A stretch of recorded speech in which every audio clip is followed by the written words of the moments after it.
When he was a boy growing up in Mansfield, Louisiana, Vida Blue's idol was Willie Mays. He never dreamed that someday he'd be playing in the same ballpark with his lifelong hero. And tonight, the first batter that the sensational young Vida Blue will face in this game will be 40-year-old Willie Mays. It should be just one of the dramatic moments of baseball's 42nd Major League All-Star Baseball game.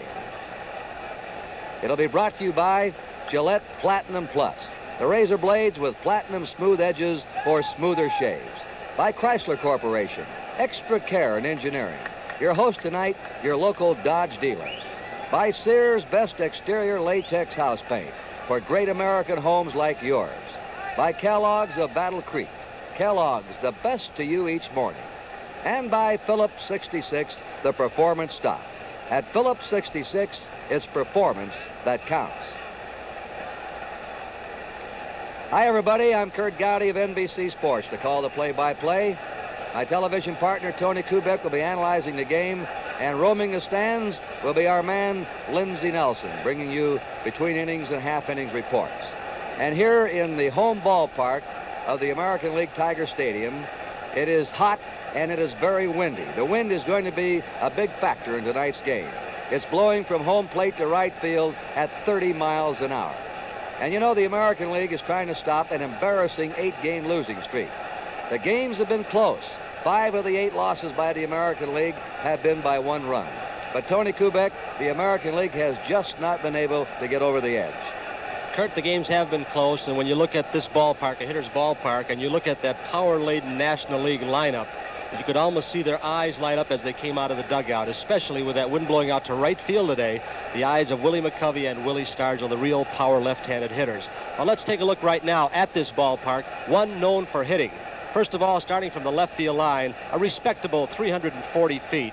But then you get to left center field, the power alleys, the alleys where most balls are hit. 365 to left center. Dead center field, 440 feet, a place where Willie Mays will be able to go and get them tonight. In right center field, a paradise for the left-handed hitters. 370 feet in the right center field power alley, and just 325 down the right field line with an overhang, which is actually 15 feet closer in that vicinity. It looks like a game of power. This is the starting pitcher, Doc Ellis, for the National League All-Star team. We talked to Doc before the game about the All-Star game and pitching to this American League team. Well, Tony, first of all, it's a privilege being here, and it's a privilege also being chosen as a starting pitcher. And as far as the American League lineup, I don't know too much about the American League. I'm just going to go out there and throw it and hope they don't hit it. That's about it. Doc Ellis, and now let's look at Vida Blue, the sensation 21-year-old left-handed pitcher. Vida, as Kurt mentioned, will be facing a power-laden National League lineup led off by the great Willie Mays. Here's Vida Blue. Well, first of all, Tony, it's great and honor to be here, and I'm happy about being the starting pitcher for the American League All-Stars. And, well, to face Willie Mays and some of the other powerful stars they have in the lineup is quite an honor, and I can guarantee you they'll have all the respect in the world for me out there. Well, you heard Doc Ellis, Vida Blue. Now let's hear from another man, the voice of the New York Mets, roaming the stands today here in Tiger Stadium, Detroit, Michigan, Lindsey Nelson. Well, as you know, in recent years, most of the All-Star games have been played in the bright new stadium of our country. But also a popular commodity in our country these days seems to be nostalgia. And if that's true, it's altogether proper that the All-Star game be played here, because this is most of all a baseball park.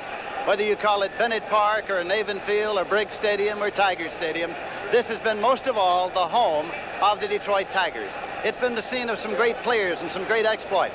This is where Ty Cobb played and managed. This is where Mickey Cochran led the Tigers to pennants in 1934 and 35. This was the land of Bridges and Schoolboy Rowe, Gehringer and Hank Greenberg. More recently, of course, this is where Denny McLain pitched. It's been the home of Al Kaline and Norm Cash. And so if nostalgia is the thing we're looking for, it's altogether proper that tonight, when we have the greatest stars in the baseball world here in Detroit, they'll play it right here at this ballpark. Now back upstairs.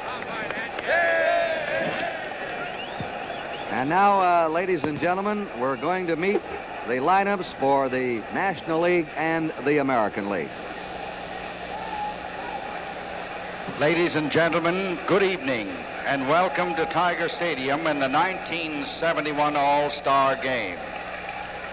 Here are the starting lineups, beginning with the National League All-Stars and their manager from the Cincinnati Reds, George Sparky Anderson.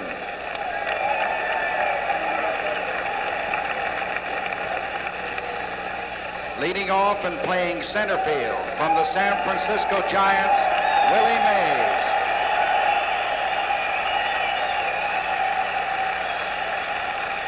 Batting second and playing right field from the Atlanta Braves, Henry Aaron. Batting third and playing third base from the St. Louis Cardinals, Joe Torre. Batting fourth and playing left field from the Pittsburgh Pirates, Willie Stargell.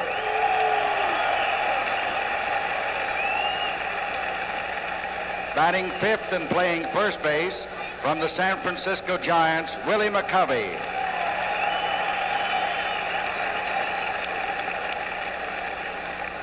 Batting sixth and catching from the Cincinnati Reds, Johnny Bench.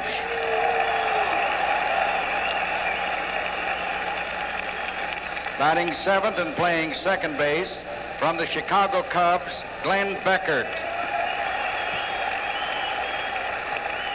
Batting eighth and playing shortstop from the New York Mets, Bud Harrelson.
Leading off and playing second base from the Minnesota Twins, Rod Carew. Batting second and playing center field for the New York Yankees, Bobby Mercer.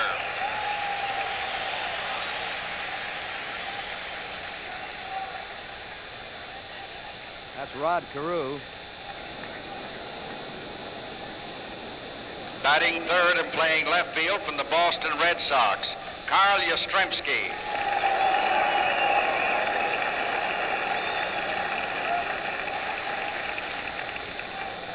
Batting fourth and playing right field from the Baltimore Orioles, Frank Robinson.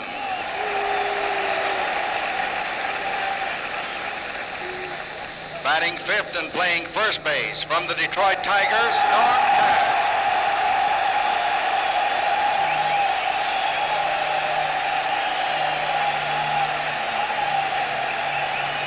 Batting sixth and playing third base from the Baltimore Orioles, Brooks Robinson. Batting seventh and catching from the Detroit Tigers, Bill Freehan.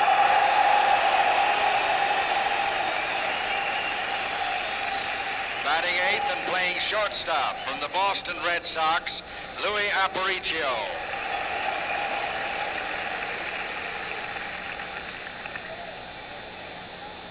Batting ninth and pitching, Vida Blue from the Oakland Athletics, who is warming up in the bullpen.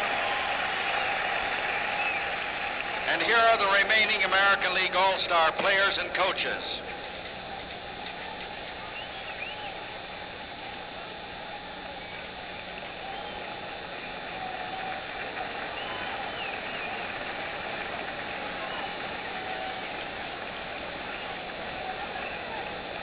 From the Baltimore Orioles, Don Buford, Mike Cuellar, and Jim Palmer.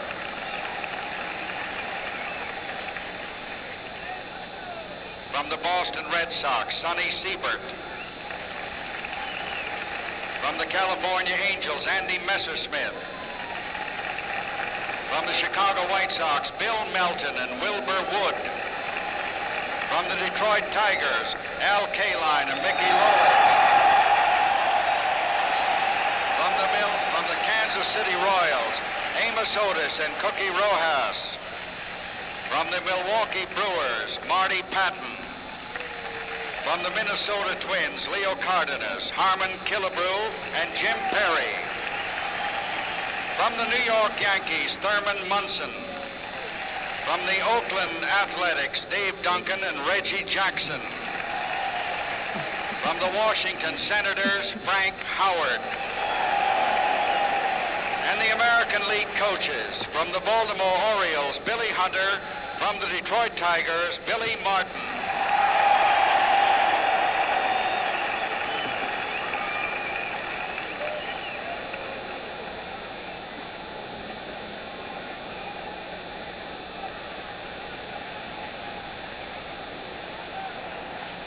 Ladies and gentlemen, the flag bearers and the color guard tonight are members of the Joint Armed Forces Color Guard.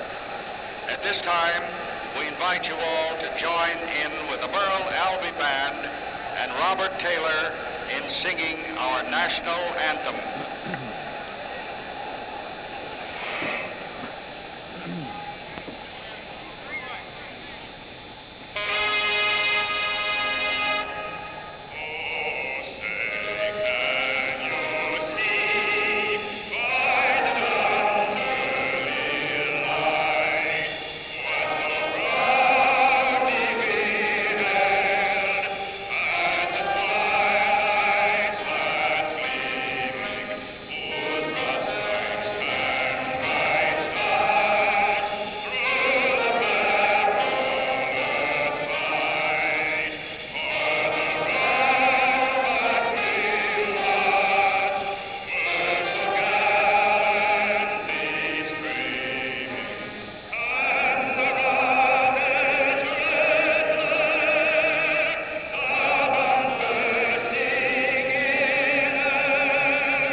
The umpires are already at home plate, and the honor of throwing out the first ball tonight goes to the mechanical man, Charlie Gehringer, who played second base here for the Tigers from 1926 through 1942.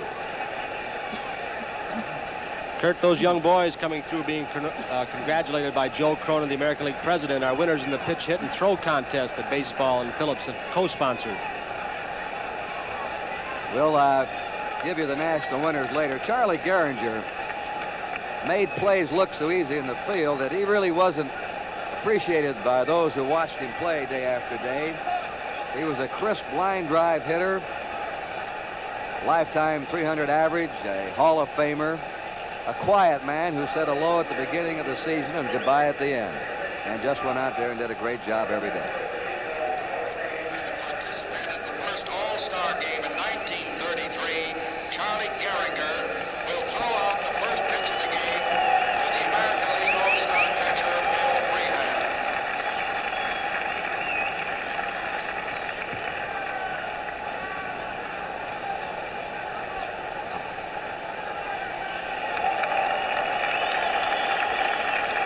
Bill Freehan, the American League catcher, receiving the honorary pitch. John Fetzer, the owner of the Tigers, with Gehringer, and Joe Cronin, the president of the American League. One more. The pitch, hit, and throw of champs tonight. The 9-year-old champ is Dan Langmaid of Wheaton, Illinois. The 10-year-old champion, Chet Masterson of Vicksburg, Mississippi. The 11-year-old champion, David Swartz of Phoenix, Arizona. And the 12-year-old champion, Wallace McDuffie of Gadsden, Alabama. 450,000 boys participated in Phillips 66 pitch, hit, and throw this year. The second year of the nationwide program for boys, and is turning into an outstanding baseball promotion for the boys in this country. This 1971 All-Star Game is being brought to you from Tiger Stadium in Detroit, Michigan.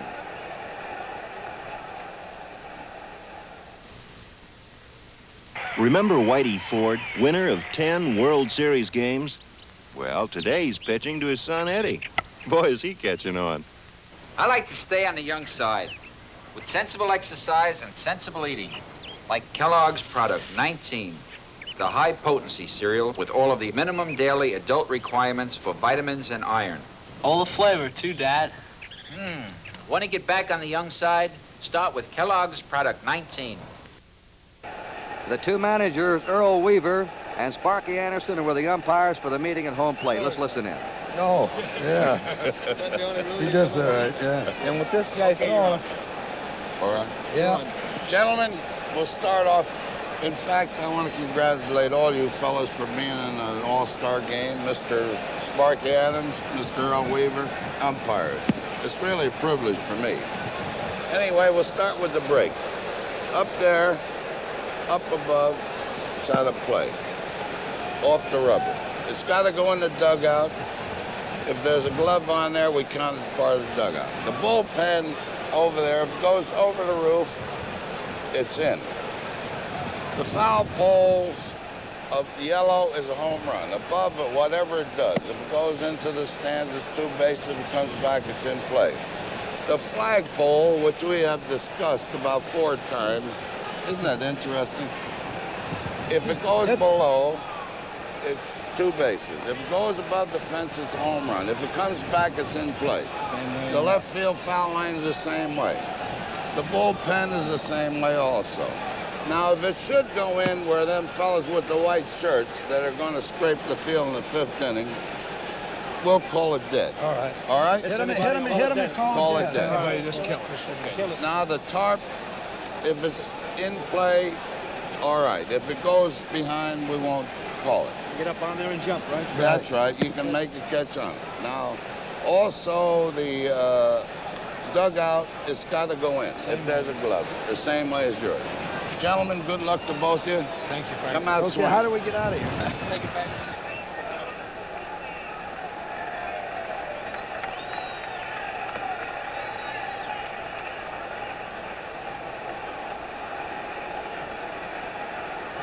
Kurt, we saw the trademark of Vida Blue running out to the mound. He's running out to meet the #1 hitter in this National League All-Star lineup, Willie Mays. Let's hear what Vida Blue has to say about pitching to Willie Mays, the first hitter in this All-Star game.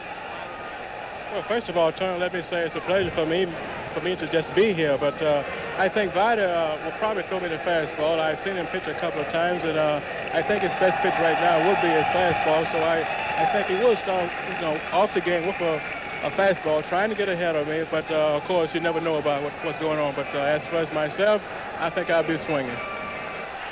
All right, it's Oakland against San Francisco, the old rivalry, and the first pitch of the strike by Vida Blue.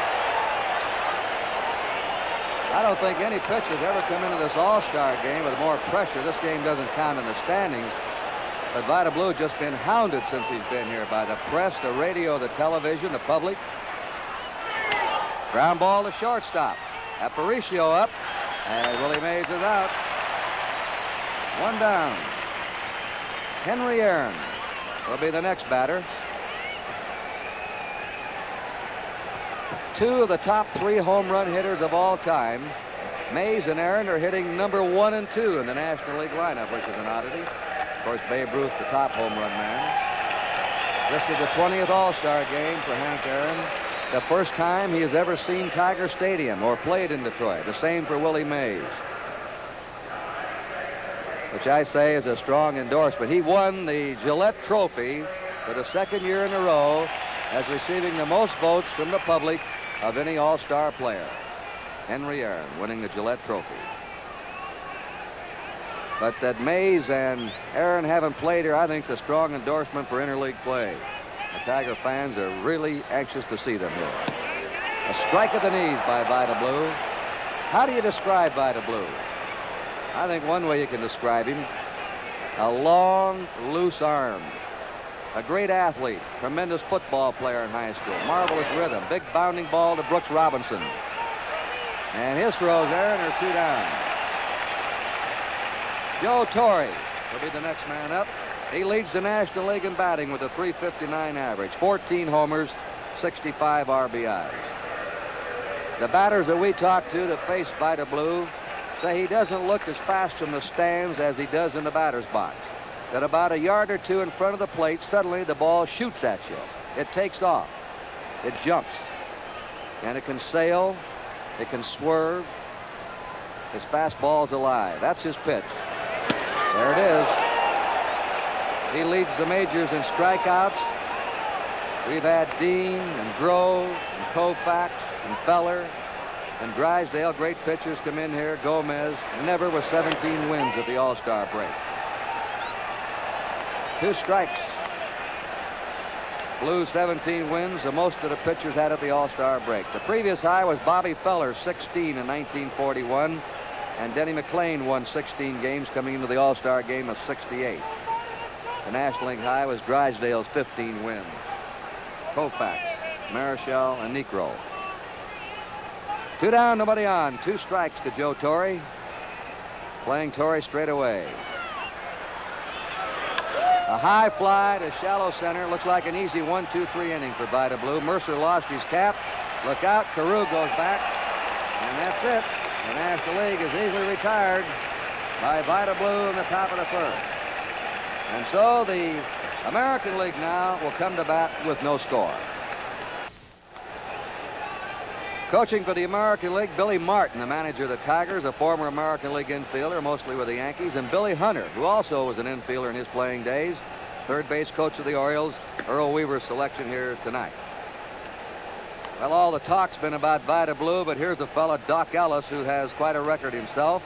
He leads his league in victories with 14. He has the lowest earned run average, and he has a 12-game winning streak. The last time he lost was to the Dodgers at Pittsburgh on April 27th. Since that date, he started 13 games and won 12 times.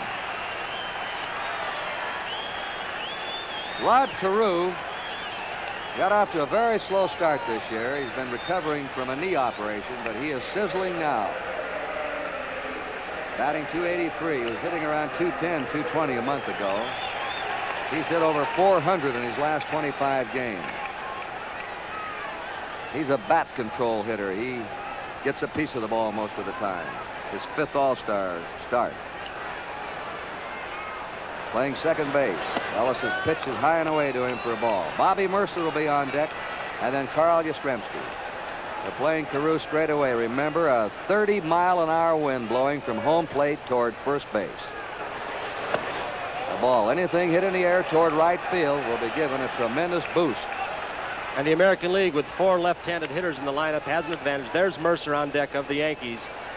The National League with 2 left-handed hitters, McCovey.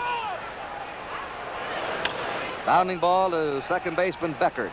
An easy play for him, and there's 1 out. Bobby Mercer, who's arrived this year, is a real star with the Yankees. Tony Oliva could not play with a sprained knee, so Mercer replaced him as a starter. Mercer leads the American League in base hits with 103. He's batting .341. Not too big. You wonder where he gets his power. 16 homers, 50 runs batted in. Real crouched batting stance. Holds the bat low. A strike. He missed 2 years in baseball due to military service.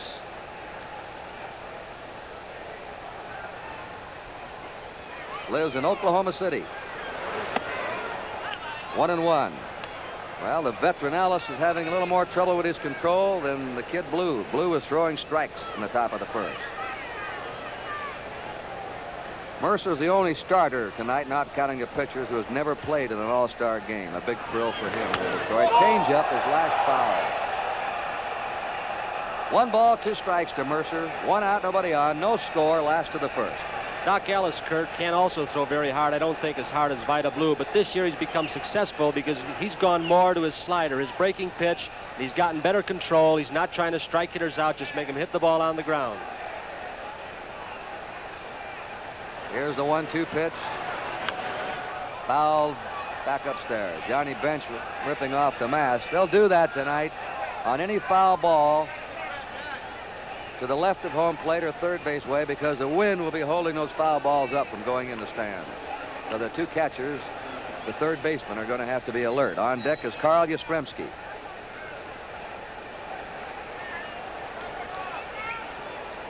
'26-year-old Doc Ellis serving up a 1-2 delivery.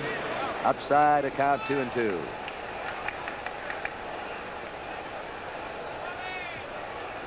He lives in Pittsburgh now. He's born in Los Angeles. An outstanding high jumper at Harvard Junior College in Wilmington, California. A base hit, our first one tonight. Bobby Mercer's on. Willie Mays back to the infield with it. Kurt, Tony Caniglaro, as everyone knows, retired from baseball a couple of days ago, and the repercussions were felt in Boston. Billy C. criticized Carl Yastrzemski coming up to bat now. Let's hear what Carl Yastrzemski has to say about the problems up in Boston. Well, there shouldn't have ever been anything controversial brought out about anything. I played baseball for 10 years. I love the game. I've worked hard to achieve what I have. I know deep down in my heart that I personally have not had anybody ever traded or fired. It's Carl Yastrzemski as the pot is bowling during the All-Star break in Boston. Yastrzemski's flying back early tomorrow to attend a Red Sox workout. The count, 1 strike to Yastrzemski. Mercer at first, 1 out. No score, last of the first. Foul back. Yastrzemski tied an All-Star game record by coming up with 4 hits in last year's game. He had 3 singles, a double. He was voted the outstanding player of the game. He played 6 innings in the outfield and 6 innings at first base. Takes one of the hardest swings in baseball. 3 times an American League batting champion. A complete player can beat you with the glove, the arm, running the bases, or with his bat. 2 strikes. Change up, bounce slowly to second. Beckert will have to go to first baseman McCovey. Mercer advances into scoring position. 2 down, and Frank Robinson comes into the All-Star game batting .310 with 14 homers, 57 runs batted in. He wants to manage. He has managerial equipment, but his own manager, Earl Weaver, says he's still too good a player to manage. So where do you find bats like Frank Robinson? Well, he's had the experience managing the last couple of years in winter baseball. A good handler of men, and gives a lot of good advice to young players. Mercer at second, 2 down. Fine stop by Johnny Bench. Ball 1 to Frank Robinson. Robinson will crowd the plate. Probably closer than any player in the game tonight. Led his leagues many times in being hit by pitch ball. Sends a ground ball to shortstop Bud Harrelson, who gobbles it up. And the American League is out in the last of the first inning. They had no runs, 1 hit. There were no errors, 1 left. At the end of the first inning in Detroit, it is 0-0. Repeat after me. I, Johnny Bench. I, Johnny Bench. Have switched to Gillette Platinum Plus blades. Have switched to Gillette Platinum Plus blades. Because they shave me closer and with more comfort.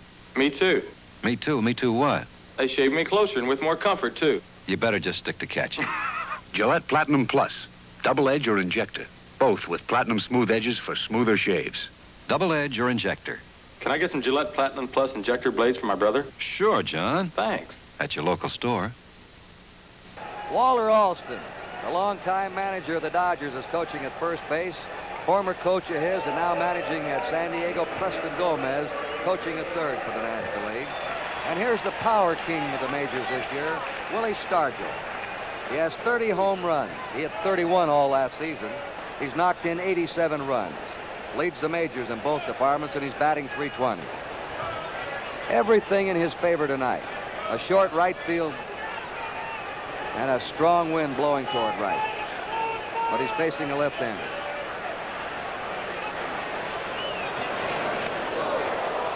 Vida Blue hits Stargell. Kurt, that appeared to be the first breaking pitch that blew through. He just threw fastballs the first inning. Let's watch it again.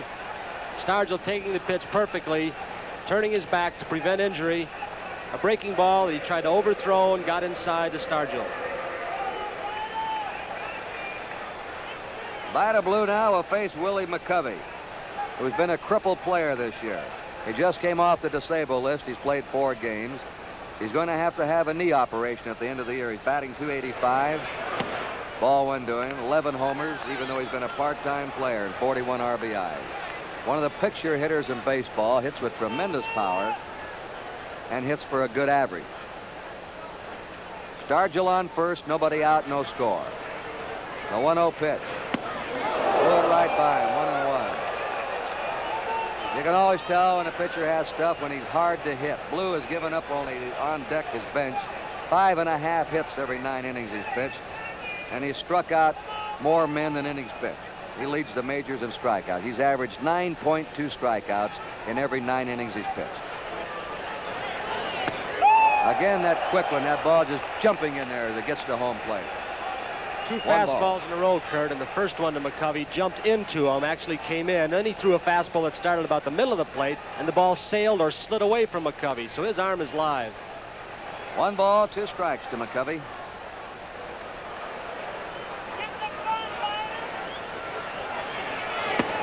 He got him on a blazing fastball. Boy, did that one pop into Johnny Bench's mitt. His fastball never moves, it doesn't seem, the same way twice. He'll start a fastball low in the strike zone. It looks like it's going in the dirt, and it'll actually jump up those last couple of feet and get in the belt-high zone. Well, of course, the talk about Blue is his remarkable control at the age of 21. Koufax didn't arrive as a great pitcher until he was 27, 26. Lefty Grove until he was 27. It seems to take left-handers longer, but not this youngster.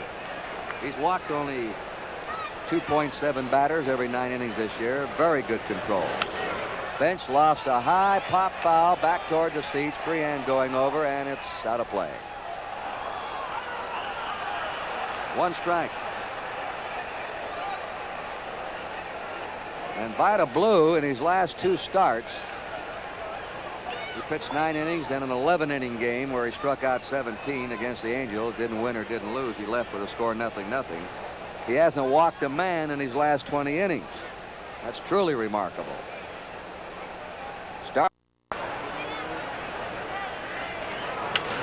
There's a high drive to deep right center. That one is going, and it is gone in the upper deck. A tremendous drive on a high outside pitch by Johnny Bench. I was just about to say that Blue doesn't give up many homers either.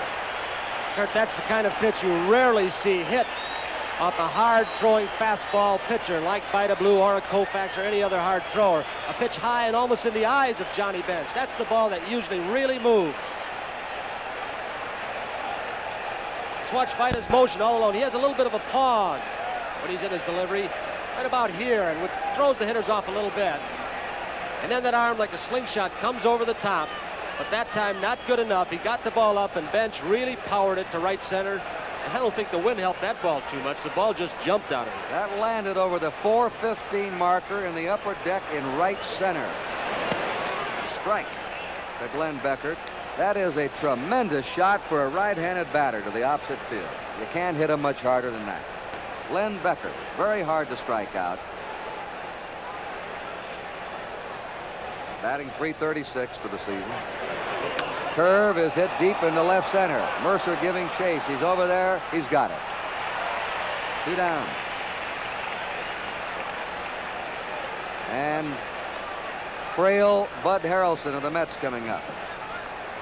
The key player in the Mets. He was kidding tonight. He said, I wonder how come they got all those other fellas hitting above me in the lineup. I mean, guys like Aaron and McCovey and Starkey. I ought to be up there in the power spot. He's batting .268. No homers. 20 RBIs. 2 runs in for the National League in the top of the second. Fastball, strike. 2 down, bases empty.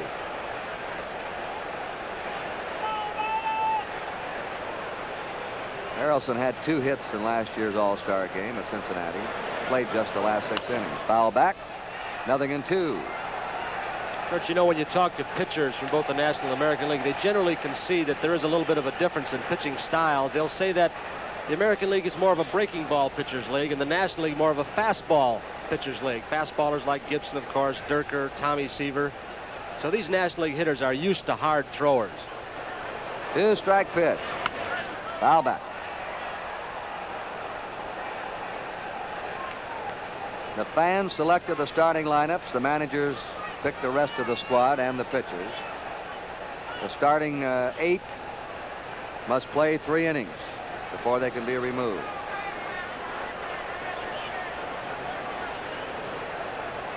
Here's the 2-strike pitch. Curve is inside. Vida Blue needs more work on his curve, and that's what he's doing, trying to improve it to go with his fastball. 1 ball, 2 strikes. Broken bat, fly ball to right field. Frank Robinson's there. And that's it. But Johnny Bench hit a gigantic home run to right center to give the National League 2 runs. 1 hit, there were no errors, and nobody left. At the end of an inning and a half, it's the Nationals 2 and the Americans nothing. The gentleman in the dark suit with the glasses is Senator Robert Griffin of Michigan. Charlie Gehringer next to him, and Commissioner Kuhn in the white suit with the glasses, and Mrs. Kuhn. They're in the commissioner's box tonight. Norm Cash getting a big hand. First baseman of the Tigers. Just a few years ago, he was being booed heavily here by these hometown fans, but he's having his best year in 10 years. He's tied with Melton of the White Sox for the lead in homers in the American League with 20, batting .293. And he was mad about this All-Star game a few days ago. Foul ball. When Boog Powell was elected and then became injured, Earl Weaver decided he wouldn't pick another first baseman, that he had Frank Howard in there and Frank Robinson, or you Spencer to play first. The changeup is in. So Cash got mad at Weaver, but they patched it all up now. And Cash said, well, sure, I wanted to play. I wanted to play in Detroit. I was mad for a while, but then when I got understanding it and talked to Earl, why, it's all cleared up. Cash strikes out. First strikeout for Doc Ellis. They called it the Brooks Robinson World Series last year, and he's going right along since then, having another good year, batting .294 with the Orioles. He's had some key home runs this year. He's hit 10. Knocked in 54 runs. Ground ball in the hole. Harrelson with a long throw to make, and he's got it. That's the play they test the shortstop on, and they scout a young shortstop. Can he make the throw from the hole? Well, they say of Buddy Harrelson in the National League, and not just the Mets, all the other clubs, that he covers more ground than anybody in baseball. And he shows he can go to his right. He can get rid of the ball. Made a great play in the All-Star game last year to prevent a ball in Cincinnati from going to center field and break up a possible American League rally. Bill Freehan, this is the 6th consecutive start, the longest starting streak of any American League players. Ray Fosse was scheduled to start, but he was injured and had to withdraw from the game. Freehan batting .279 for the Tigers. Ball 1 to him. 2-0, National League ahead on Johnny Bench's 2-run homer. The on-deck batter is Lou Aparicio of the Red Sox. Freehan has been a hot hitter for the American League All-Star team. He's hit some home runs recently for the Tigers, hitting at about a .333 clip for the last couple of weeks. 2 down, nobody on. The 1-0 pitch. On the corner, 1-1 to him.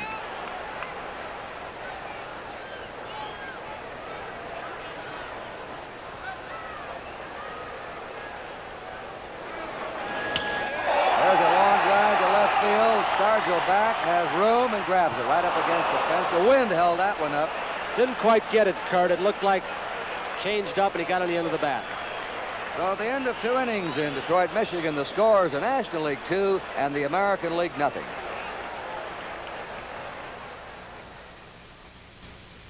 You better hurry, Nancy. I'm pitching today. Okay. Well, what are you doing? We need gas.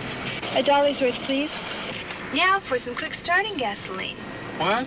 And then some detergent gasoline they sell down the road. Nancy. What's the matter? Nancy, you don't have to make 3 stops. Pull in here. This is a Phillips 66 Performance stop. And these are Phillips 3 for the money performance gasolines. 3 for the money? Right. They give you quick starts, good mileage, and cleansing action. 3 for the money. And that's performance. Oh, Tom, you take all the fun out of shopping. The Performance Stop. Phillips 66. Get 3 for the money performance. Quick starts, good mileage, and cleansing action at Phillips 66. At Phillips 66, it's performance that counts. This telecast presented by authority of Major League Baseball, intended solely for the private, non-commercial use of our audience. Any publication, retransmission, or other use of the pictures, descriptions, and accounts of this game without the express written consent of the Commissioner of Baseball is prohibited. Sellout crowd tonight. It's been sold out for months here. 54,000 in Tiger Stadium. And the scalpers were busy outside 5 or 6 o'clock tonight with people looking for tickets. Doc Ellis, the National League pitcher, will be leading off against Vida Blue. Blue has struck out 1, hit a batter, given up 1, hit a home run. Ball 1 to Doc Ellis. Willie Mays on deck at the top of the order, and then Henry Aaron.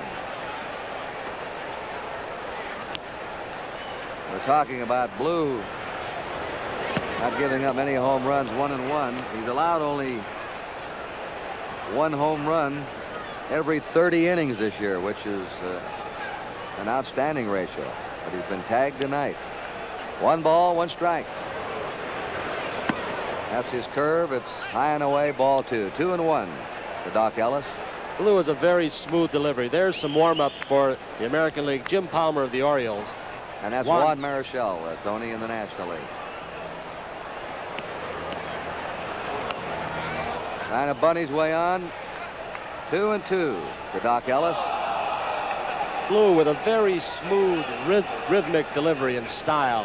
He gets his whole body, not just his arm, into the delivery of the pitch. See him rock back on that back foot, get a nice easy motion, push off, and get that momentum going forward. And then that slingshot arm coming over very quickly, which is very deceptive to the hitters. 2-2 delivery. Second strikeout for Vida Blue. 1 out in the 3rd, and Willie Mays up. Willie grounded out his first time. Well, they seem to be turning that calendar back out there in the Bay Area. First it was George Bland at the age of 43 in football, and here's Willie Mays at the age of 40 in baseball.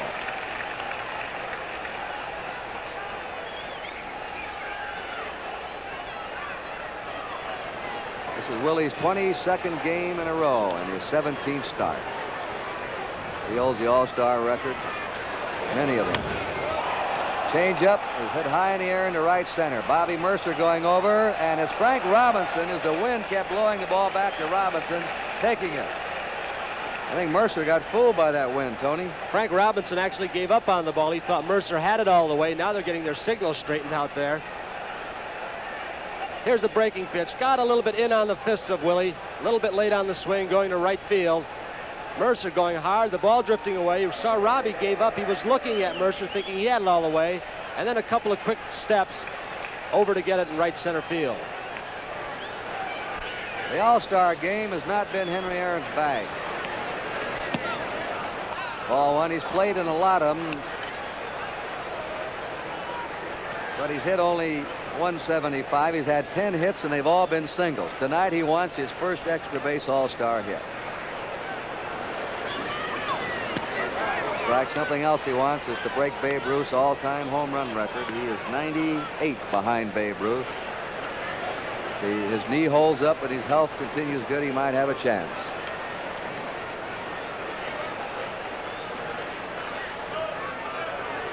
One ball, one strike. You know, it's odd, Tony. He's 4th of all time in extra base hits in baseball, and he can't get an extra base hit in an all-star game, as many as he's played in. 2 down, nobody on. 3rd inning, the National League ahead, 2-0. That one had something on it. 1 ball, 2 strikes. Mentioned that bad knee of Henry Aaron. He's had fluid drained off the knee something like 8 times, he was telling me, since spring training. Puffs up, he's got to get out of the lineup. It starts hurting him too much. A high fly ball, the wind carrying that one out, and it is gone in the upper deck. Henry Aaron gets his first extra base hit, his first all-star homer, and 2 right-handed batters have hit home runs to the opposite field off Vida Blue. Blue did not make a bad pitch, it didn't look like. The ball looked like it was almost by Henry. He just kind of waved at the ball, just flipped at it with those quick hands and arms of his. And the wind got hold of it and really pushed it out. See how far back that ball is on Aaron. Look at that. He didn't even have full extension on those arms. You could see those hands had not come through yet. Was not hitting the ball way out in front. And yet the wind got hold of it and carried it into the right field stands, the upper deck. National League leading 3-0. Joe Torre popped up his first time. A strike to him. Anything hit in the air tonight to right. Watch out. 2 down, nobody on.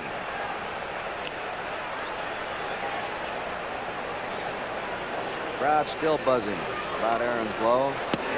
Strike 2, a curve on the inside corner, 0-2. Kurt Torrey's .350 batting average is even more amazing when you realize he does not have the kind of speed of either an Aaron or a Mays or a Matty Alou. He's got to really hit all of his balls hard and get clean base hits. Curved him again and misses. 1 ball, 2 strikes to Torrey. 2 down, bases empty. See some of the National League defenses, not here today in the American League, but some of the defenses, the shortstop and third baseman play him way back on the grass. They know he cannot leg out too many hits. 1-2 pitch. Struck him out on a curveball. The Vida Blue winds up his 3 innings with 3 strikeouts, but he gave up 2 homers. 1 run, 1 hit, no errors, nobody left. At the end of 2.5 innings, the National League 3, the American League nothing. NBC Television estimates an audience of 58 million total viewers on its network of 218 television stations tonight. Game is going to be seen internationally tonight as well. Mexico, Puerto Rico, Virgin Islands, Bermuda, and Canada, where English and French-speaking versions are aired. And the NBC Radio Network, over 200 stations carrying the game, and also Armed Forces Radio around the world to our men and women overseas. Lou Aparicio, the Red Sox, leads off in the last of the 3rd. Doc Ellis's pitch is inside to him for a ball. Jim Palmer will come in and pitch the 4th inning for the American League. Reggie Jackson is on deck to bat for Vida Blue.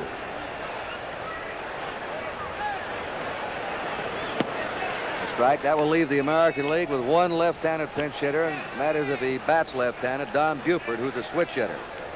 The rest of the American League bench is right-handed. 1-1 to Aparicio. Foul ball. 1 ball, 2 strikes.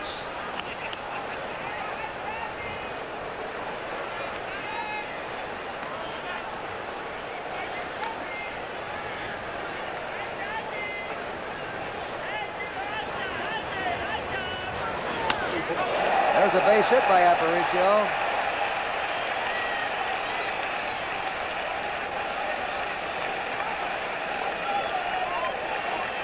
Marichal is still warming up for the National League. You see Willie Davis throwing down here, and Roberto Clemente. Lee May, also Pat Corrales just warming up Willie Davis. Reggie Jackson, Marichal still in the National League bullpen, batting .272 for Oakland.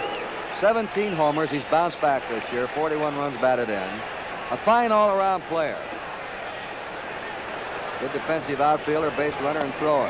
And, of course, real power, especially for this ballpark, at the strike to him.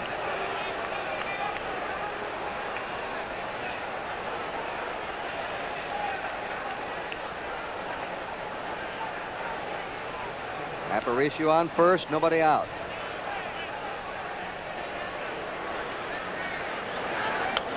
Went for the high, fast one and fouls it back, and Ellis quickly has him 2 strikes.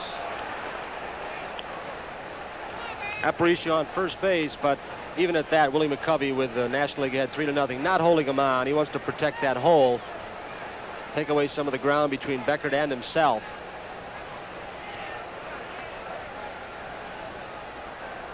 Two-strike count. Foul again.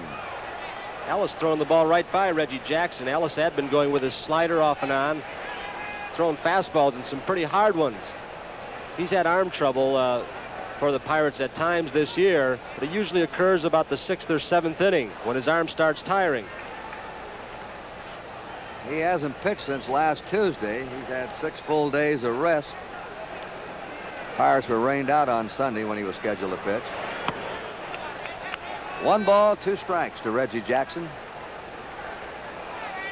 Doc Ellis pitched a no-hitter at San Diego in June of 1970. He walked 8 in that game, hit a batter, and still pitched a no-hit, no-run game. There's a long drive. That one is going way up. It is off the roof. That hit the transformer up there. A tremendous smash. Only 8 players have hit the ball over the roof here in Detroit. And Jackson nearly did it then out of the ballpark. It's been done 13 times, Kurt. Norm Cash has done it the most, 4 times. Mantle has done it 3. Williams has done it. But that one was really a smash, more toward right center field. Longest ball ever to be hit out in that area was estimated at 560 feet by Norm Cash. What a smash.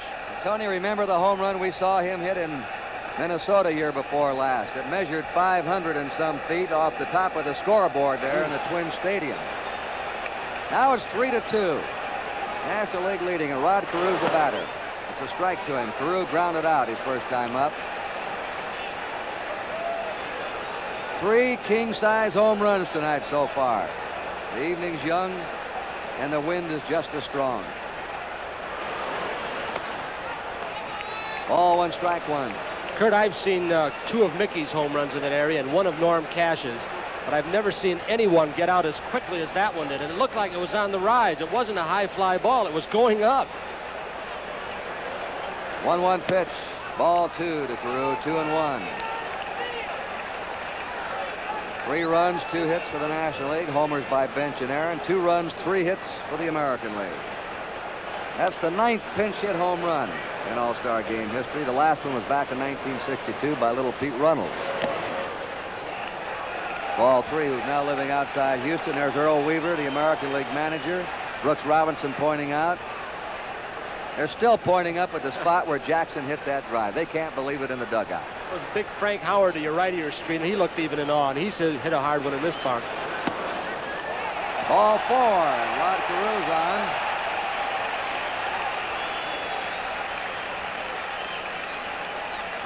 Bobby Mercer singled up the middle his first time.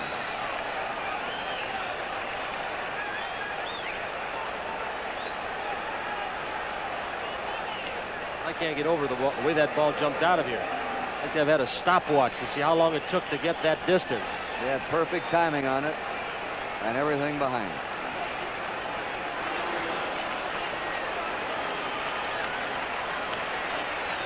One out. Nobody out. Let me check that. Carew's at first. Ball 1. 3 men in a row reach base now. Aparicio single. Reggie Jackson homered. Carew's walked. And it's 1-0 to Bobby Mercer.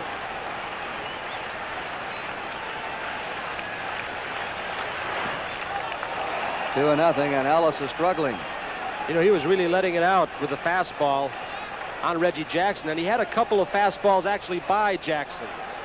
And then he tried to throw another one with a little extra on it. And Reggie Jackson's bat a little more quick that time, caught up with the ball.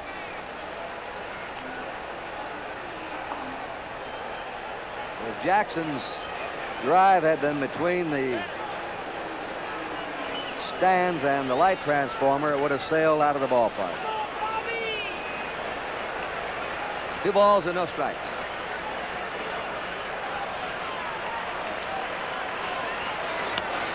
A high pop up to the infield.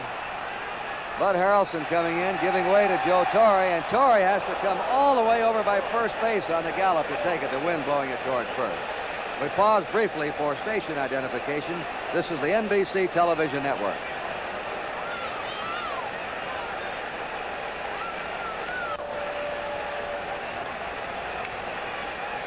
Let's watch it again. Here's the Mercer swing. Pop-up that started off near third base. McCovey just gave up on the ball. Look at Harrelson, thinks he's got a shot. McCovey still hasn't moved. Harrelson saying, somebody come here, where are you? And Torre comes into the picture looking at McCovey. Carl Yastrzemski grounded out to second his first time. He hits a high fly to left fielder Stargell. Harrelson going up. The wind holds it up. Look at that wind hold that ball up and left. Everything hit the right, given a free ride. Balls in the air to left are being held up. It's going to be tricky on pop-ups and fly balls tonight. As we said at the start of the broadcast, this 30-mile-an-hour wind will be a huge factor in this game. Now, Earl Weaver, the American League manager, talking to the home plate umpire, Frank Umont. Paul Pryor is the first base umpire of the National League. Jake O'Donnell umpiring at second.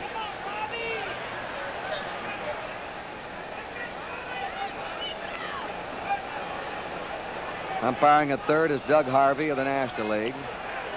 Don Denker is on the right field line, and Nick Colosi on the left field line. Rod Carew at first, 2 down. Frank Robinson up. He grounded to short his first time. A strike to him. National League ahead 3-2 in the last of the third.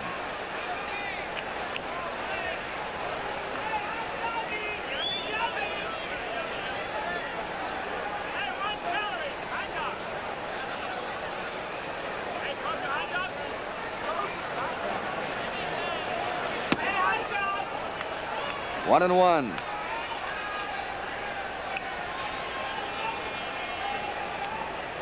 Covey holding against Carew.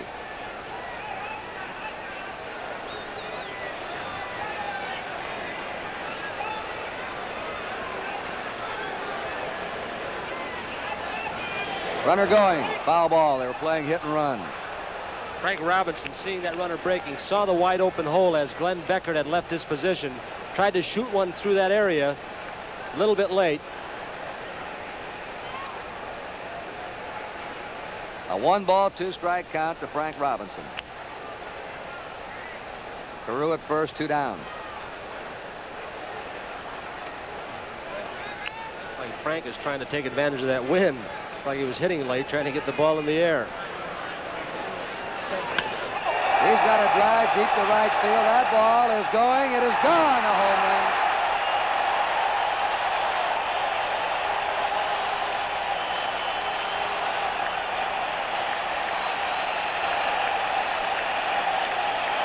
Certainly talk about place hitting. I've got to believe that Frank Robinson, the last 2 swings. Let's watch it again. Looks like he's at field. You can see that right elbow close to his body to prevent that barrel of that bat getting out too soon so he would not pull the ball. He actually placed the ball in that direction, which is pretty good hitting. 4 home runs tonight. Here's Norm Cash now. He struck out. 3 right-handed batters have hit the ball to right field for home runs. And Reggie Jackson, a towering drive. No swing. Johnny Bench says check with somebody. Frank Umont said no. He didn't commit himself. Ball 1. And Norm Cash. You know, you look at Norm Cash, he doesn't appear too big or strong, but he's hit the ball over the right field roof here 4 times. He has a compact swing, and when he gets the right timing, give it a long ride. 1 and 1. very short, very quick swing. With the bat, he has a little short stride. Really gets quick hip movement and hand movement at the last second into the ball. The 1-1 pitch. Ball 2 to him, 2-1. The American League has taken the lead 4-3. And like Vida Blue, Doc Ellis has given up very few home runs this year. He's allowed only 4 home runs in the first half of the season, but 2 in this inning. 2-2 to Norm Cash. The fans here now, Tony, they expect every swing to be a homer after they've seen 4 blasts in the first 3 innings.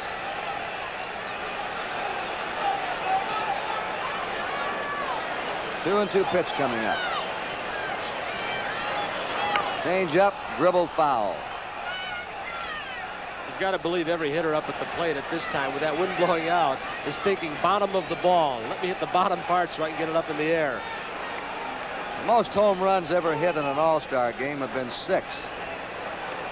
In Detroit here in 1951, in Cleveland in 1954. We've had 4 already tonight. 2-2 count to Norm Cash. Strike 3. Slow breaking pitch. 4 runs for the American League on 3 hits, 2 homers. There were no errors, nobody left. At the end of 3, it's the American League 4, the National League 3. Let's join our roving man, Lindsey Nelson. Well, not everybody's too excited down here. Sarah Lynn Seaver is sleeping very soundly. The daughter of Met pitcher and all-star pitcher Tom Seaver and Nancy. How old is she, Nancy? She's 4 months old. She's been to Shea Stadium, I know. Oh, yes, but I think she got a little overconfident about the National League lead here, and she fell asleep. I see what you mean. Well, on my right is Mrs. Bud Harrelson. Her husband's the National League starting shortstop. That must please you. Yes, it does very much. We're very happy. And he's doing very well? Yes, I'm waiting for his home run. Fine, very much. Yvonne Harrelson and Nancy Seaver and Sarah Lynn. Now let's go back upstairs. A strike to Willie Stargell delivered by the new American League pitcher Jim Palmer. Palmer's won 11 games, lost 4 with the Orioles. Appears to be headed for another 20-game season.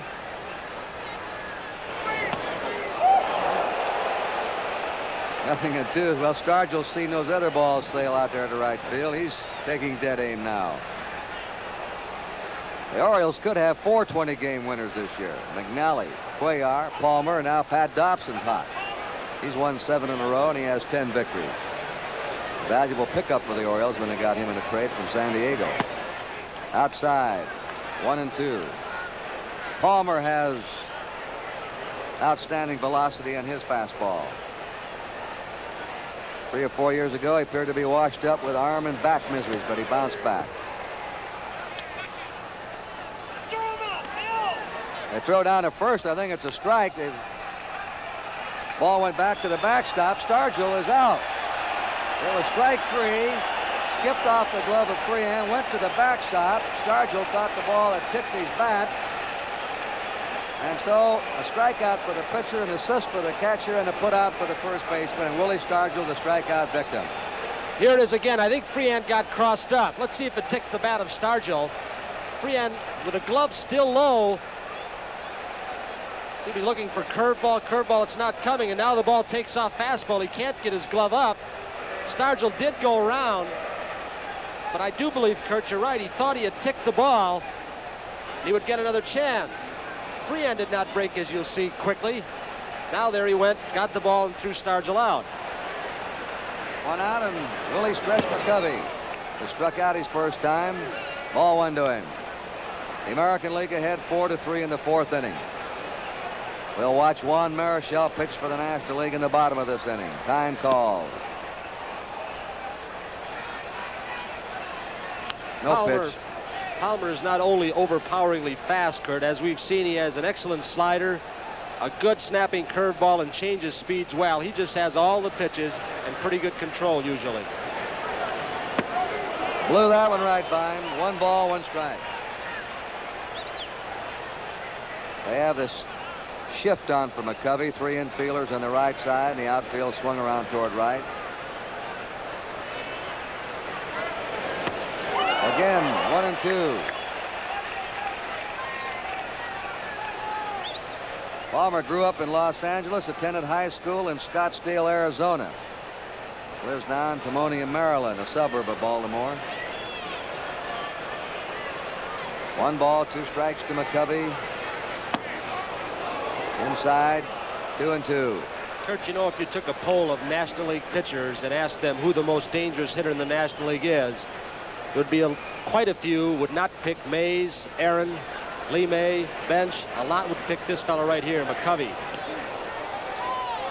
3-2 count. I think you're right, Tony. Pitchers say he's just awesome looking when they have to face him from the mound.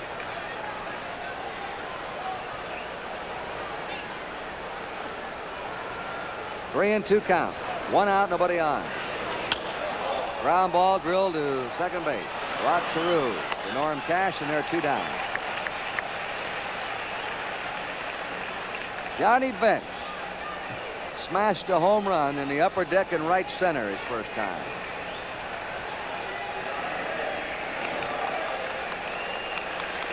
Bench not hitting for a high average this year, 250, but he has 18 homers.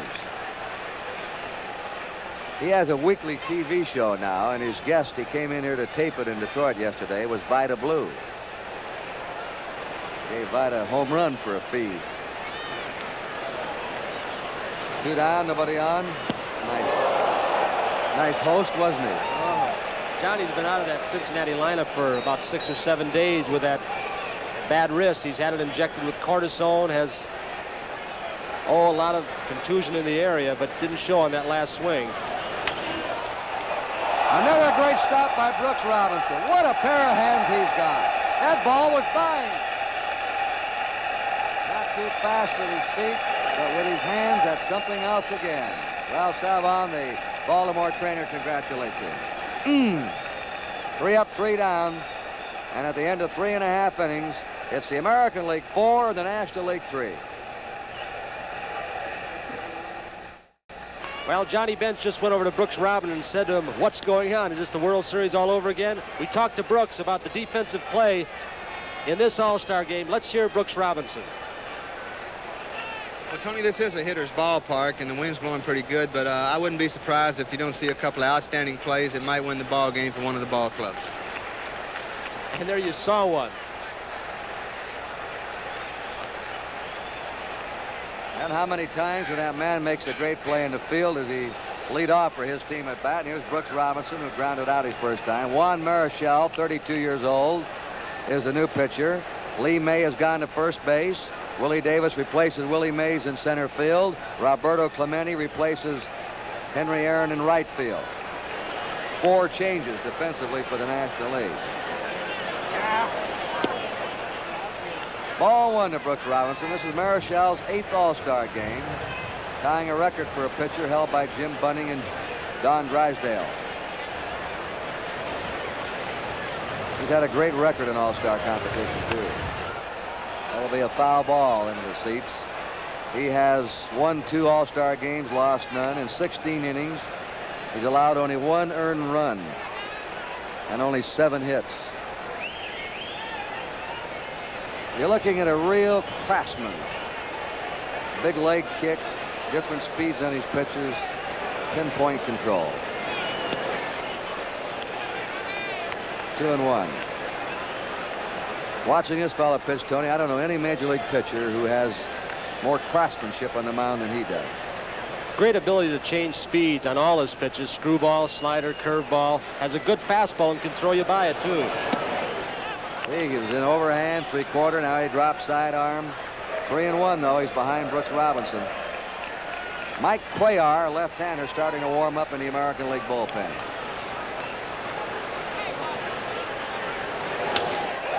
Fly ball to Willie Davis, backing up, plenty of room, 1 down.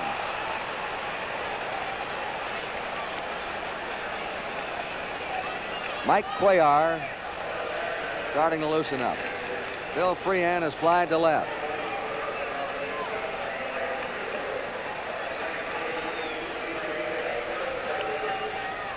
We have not as yet got the position in the batting order that Davis, Clemente, Marichal, and Lee May at first will be batting in for Sparky Anderson's National Leaguers.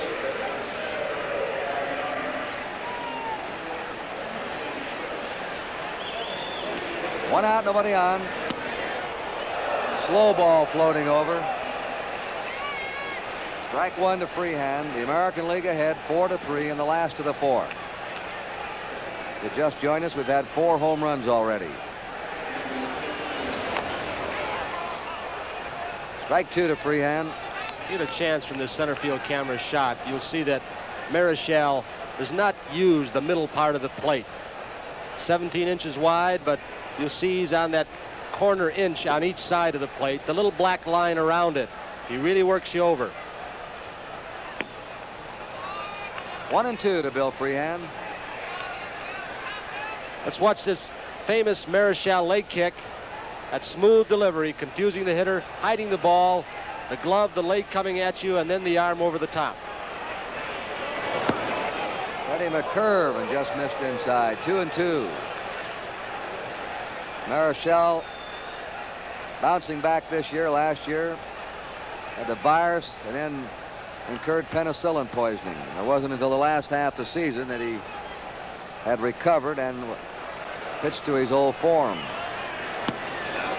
Sidearm pitch outside, 3-2. Marichal thought he had that one on the outside corner. He's won 10 and lost 5 this season with an earned run average of 2.75. It's quite a surprise when you're up there hitting. You're looking for the ball to come over the top, trying to pick it up as quickly as possible. It doesn't come over the top. It comes from the side, and you don't pick it up for the first few feet. Pop foul that Lee May is going for. 2 down. Lou Aparicio.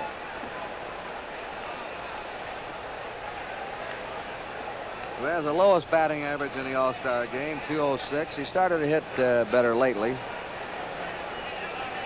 He's a senior player for the American League at the age of 37.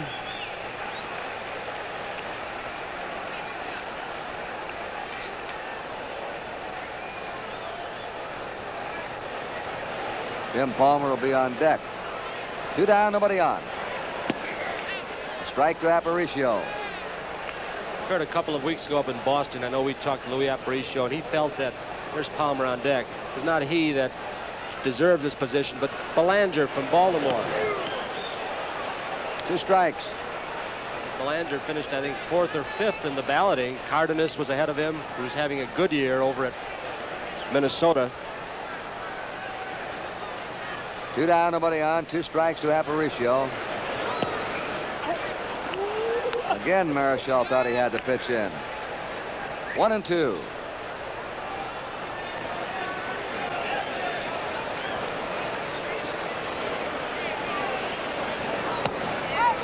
Two and two. Notice how he works from one end of the rubber. And he'll move around. Right now he's working from the first base side of the rubber.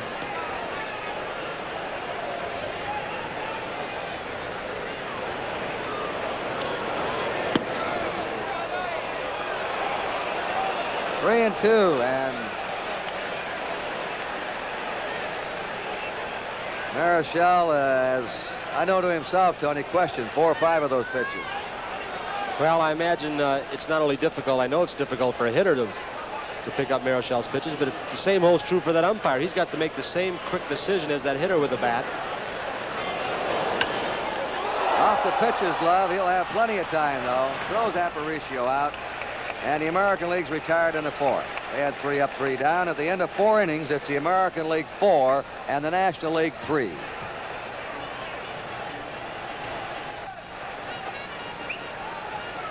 Now a word on behalf of Major League Baseball. The best entertainment in the country is still baseball. With the cost of virtually everything continuing to spiral upwards, baseball has done a great job of holding down the price of its tickets. In both the majors and the minors, the tickets are reasonably priced, and the show's the best in town. Where else can you so economically take your entire family for an evening of hot dogs, peanuts, pop, and just plain fun? We just got the changes. Clemente's going to hit #1 in the National League lineup. Lee May 2nd. Willie Davis will bat 9th. Foul back, and Marichal will hit 5th.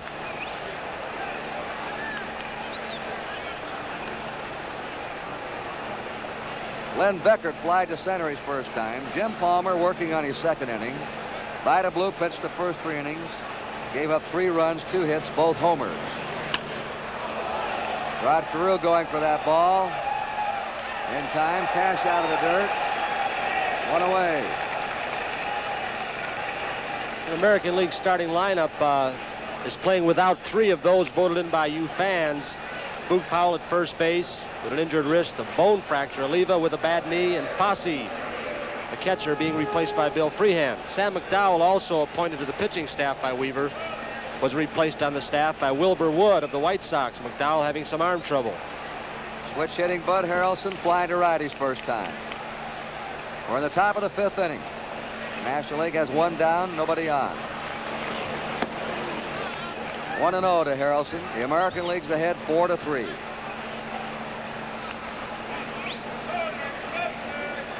And home plate umpire Hugh Montz getting the National League players back in the dugout. Can't win when you're an umpire. Frank says get him off the top step. In case the ball should come through there, they don't impede the progress or interfere with somebody coming over. And Sparky said, hey, we don't have any room. This is a big squad. Where am I going to put them? They want to watch the game too.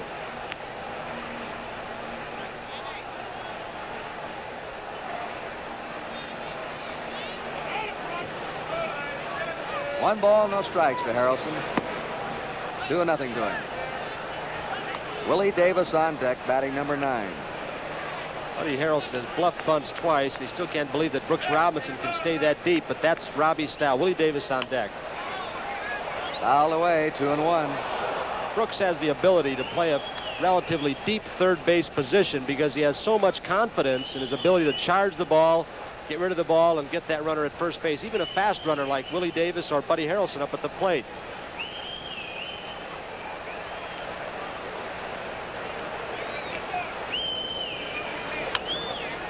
Another foul down the left field line. 2-2 to Harrelson. I don't know what there is about Brooks Robinson. Every time he plays in a World Series or All-Star game, he always has tremendous game or games. Earl Weaver, when we were sitting on the bench together as Brooks walked by, said, hey, Brooks, come on now, let's get up for this game. You never make the big play in the big game. When we need it, you never make it. Kind of kidding Brooks, and Brooks just smiled, and he's already made 1 great play. 2-2 to Bud Harrelson.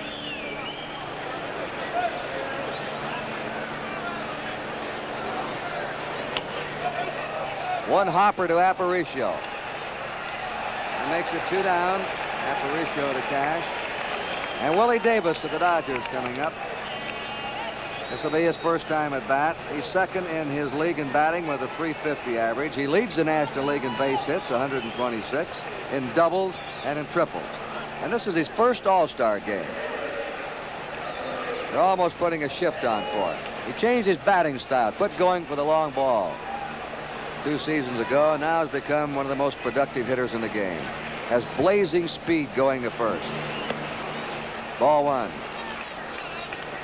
Got to wonder if he isn't going to change his batting style back to his old way, trying to pull the ball and hit the ball hard with that wind blowing out to right field. And the way some of those balls have jumped out of here tonight. Line shot to right center. Mercer takes it on a hop. Willie Davis is on.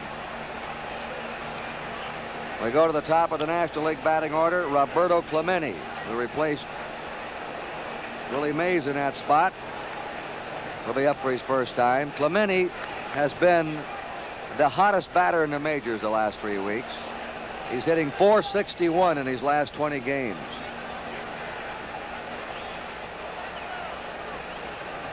He always looks like he got up out of bed on the wrong side or he had a bad mattress. Always has a crick in his neck and seems to be uncomfortable till he swings that bat. His seasonal average, .342. He's won 4 National League batting titles, and he's shooting for another this year. In Pittsburgh, they call him the Great One. Roberto can also take advantage of that right field short porch and the wind blowing out. He hits the right field very well.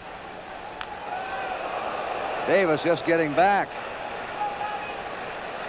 American League ahead, 4-3. 2 down for the National. Strike. Ferguson Jenkins now starting to warm up in the National League bullpen. A right-hander, Jenkins. Number 31. And Sanguillen guarding him in case of a line drive. Palmer has a good quick throw over to first for a right-hander.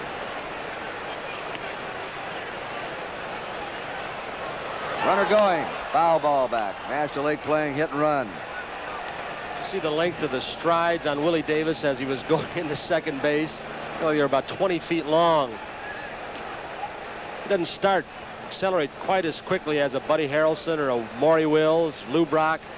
Once he gets underway, he's got to be the fastest person playing the game of baseball. Although the people in Atlanta will give you an argument and say, no, it's not Willie Davis, it's Ralph Garr. 2-strike pitch. 1-2 to Clemente.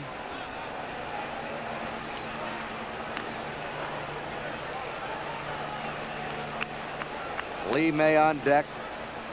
Will be hitting number 2 now for the National League.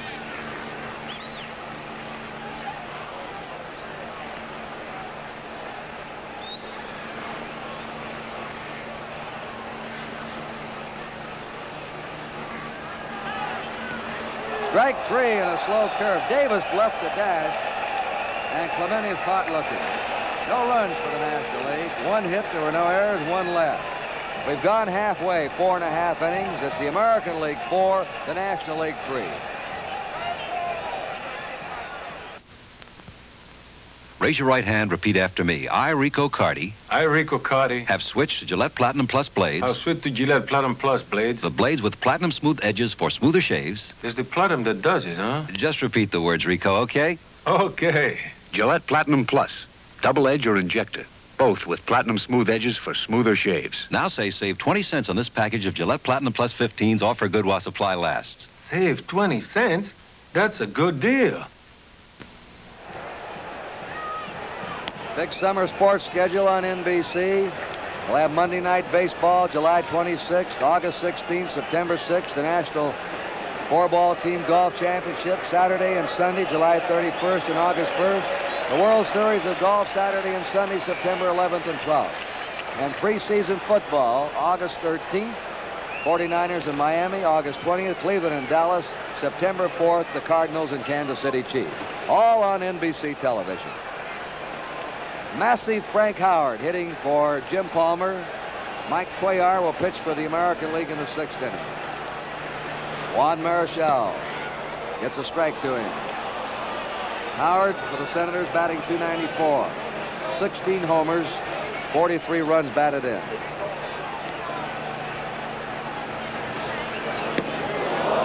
Strike 2. I asked Ted Williams once who hit the longest home runs he's ever seen, and he said Frank Howard. And he's gone from the era of Jimmy Fox right down to the present. Ball one. Ted would have loved to have seen that shot by Reggie Jackson up there in the light towers tonight. Howard has led the American League in home runs twice in the last 3 years.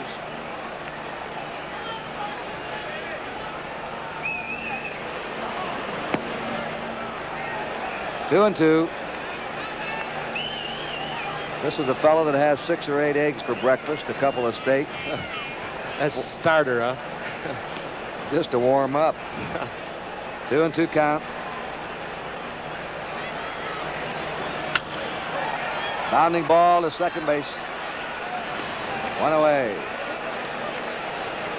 Well, Kurt, we've mentioned that over the right field fence, there have been 13 balls hit, but an even harder and more difficult task, hitting them out of the ballpark in left field. Only 2 players have done that. Killebrew is one, and Frank Howard, who just grounded out, was the other. We're at the top of the American League batting order now, and Rod Carew, who's grounded out and walked. He scored a run tonight.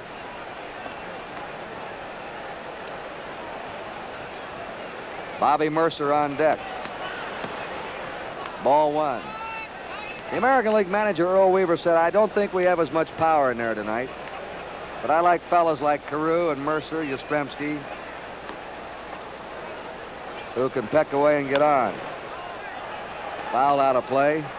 Carew with good speed, a good bunter, Recall a couple of years ago, stole home quite a few times in one season under the influence of Billy Martin, then who was the manager of the Twins. Joe Torre, the third baseman for the National League, playing way in looking for the bunt.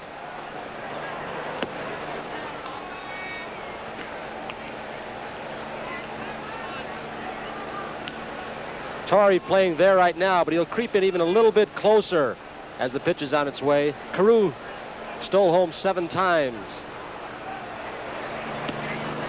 A strike to him, 2-2. Speaking of Torre, quite a testimony to him to start the All-Star game now as 2 different positions. 4 times as a catcher, and tonight as a third baseman. Ball 3, and he's played first base, too, with the Braves and with the Cardinals. 3-2.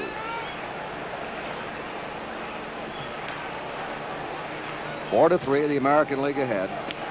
Last of the 5th inning.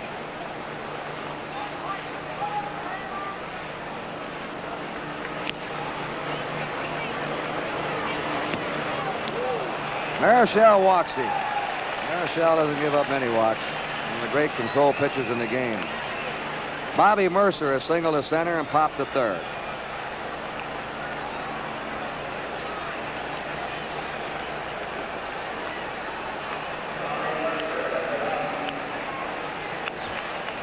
Let's watch Torre again in his get-ready position, and look how low he gets down. That may be a Clete Boyer influence that Torre has picked up to help him get a better jump on the ball, get more spring, get that first good quick step.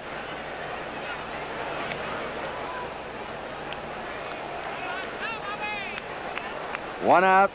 Carew at first, 4-3. American League leading, last of the 5th inning. Last time Carew was at first, Mercer at the bat. They sent Carew and had Mercer swinging. Let's see if they start him here in this series.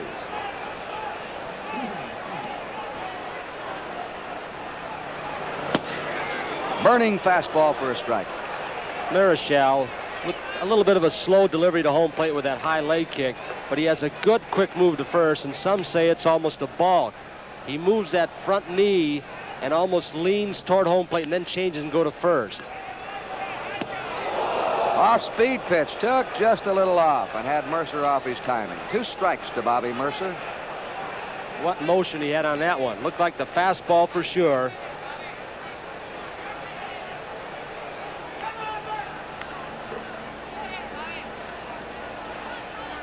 Here's a 2-strike pitch coming up to Mercer. Struck him out. First time Bobby Mercer's ever faced Marichal. 2 down.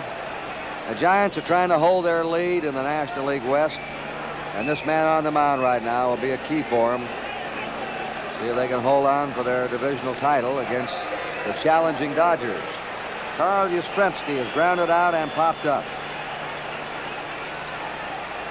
Giants are 6 games ahead of the Dodgers. They at one stage led them by 11 or 12.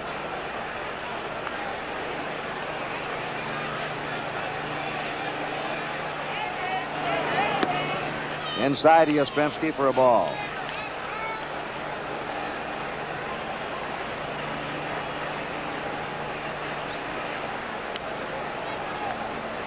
The American League is warming up Cookie Rojas and Al Kaline in their bullpen.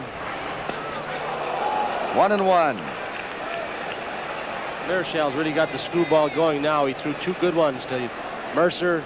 Now a good one to Yastrzemski to hit that pitch. They're going to have to try to go to the opposite field. There's Rojas throwing for the American League. 2 down. Carew at first. 1-1 to Yastrzemski. American League out in front, 4-3 in the last of the 5th inning. All the runs coming from homers. Marichal used to pitching with the wind blowing out to right field from Candlestick Park. 2-1. He has some kind of motions, doesn't he? Changes speeds. He'll throw a quick screwball. And he'll throw a little slower one. Then you think you just about got it, and he really changes up, and it drops off the table. 2 balls and a strike. Foul back, 2-2. Ferguson Jenkins warming up for the National League. Next Saturday, we'll be in Atlanta. Our game of the week, the Braves and the Dodgers, 2 o'clock Eastern Daylight Time. Remember, every Saturday, we're on NBC television with a game of the week, the top Major League game of that week. Usually it's Saturdays at 2 o'clock Eastern Time. Get a chance to see that Dodger ball club. They had a hot streak, looked like they were going to catch those Giants, and then they went to Chicago. Cubs beat them 4 straight. Giants increased their lead.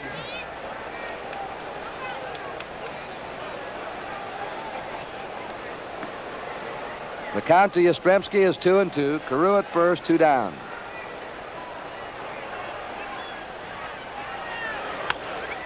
Ground ball to Beckert. Over to May, and that's all for the American League in the 5th inning. No runs, no hits, no errors, 1 left. We've gone 5 innings in Detroit, and the scores, the American League 4 and the National League 3. We pause now for station identification. With the aid of a computer, the men of Atom 12 strike to halt a crime wave Thursday night.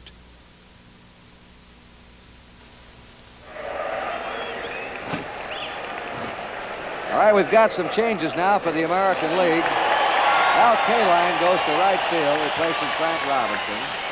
Mike Cuellar is the new pitcher. Amos Otis is in center field, replacing Bobby Mercer. Cookie Rojas has gone to second base in place of Rod Carew. And Harmon Killebrew is at first base. Take Norm Cash out. Lee May up for his first time. Slow curve delivered by Mike Cuellar.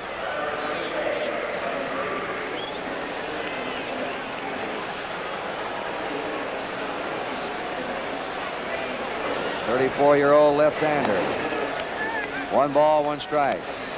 Who's blossomed in one of the best the last 3 years, all in an Oriole uniform. He won 23 games 2 years ago, foul ball back. 24 games last year. And this year, he has won 13 and lost 1. He has an 11-game winning streak since his only loss of the year on May 9th to Oakland. 2-2.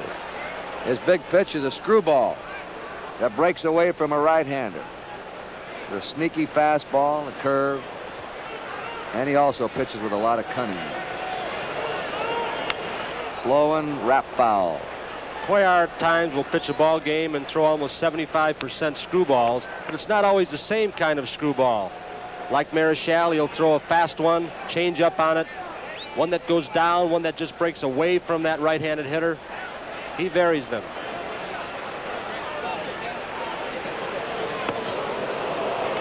May nearly jumped out of the batter's box at that one. 3-2. May had a bad knee at the start of the season, was off to a struggling start. Now he has 23 homers.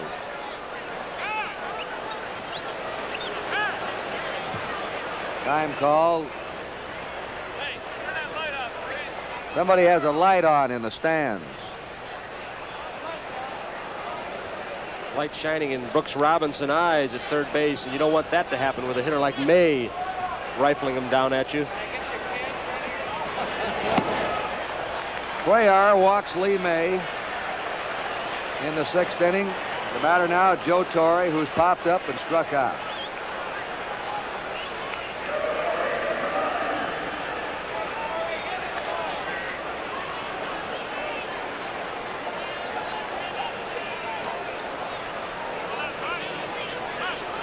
Four to 3 in favor of the American League. The National League batting here in the top of the 6th inning. Frank Humont went over to Sparky Anderson. Anderson called him over to find out where in the lineup the replacements in the American League, where they're going to be hitting.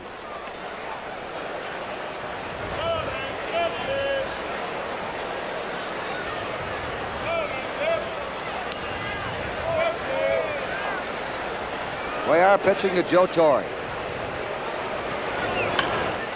To Brooks Robinson. There's one. Rojas pivot 2. Taylor made all the way. good quick pivot by Cookie Rojas with Lee May bearing down on him. That Brooks, he really got rid of the ball again, didn't he? Here's Brooks again. Get ready stance. Right at him. Knows he's got the time. Watch this quick move by Rojas. Lee May got down there pretty well. Rojas is having a fantastic year for those Kansas City Royals. Stargell will strike one to him. He's been hit by a pitch ball and struck out. Cuellar is one of a small group who's played for both leagues in the All-Star game.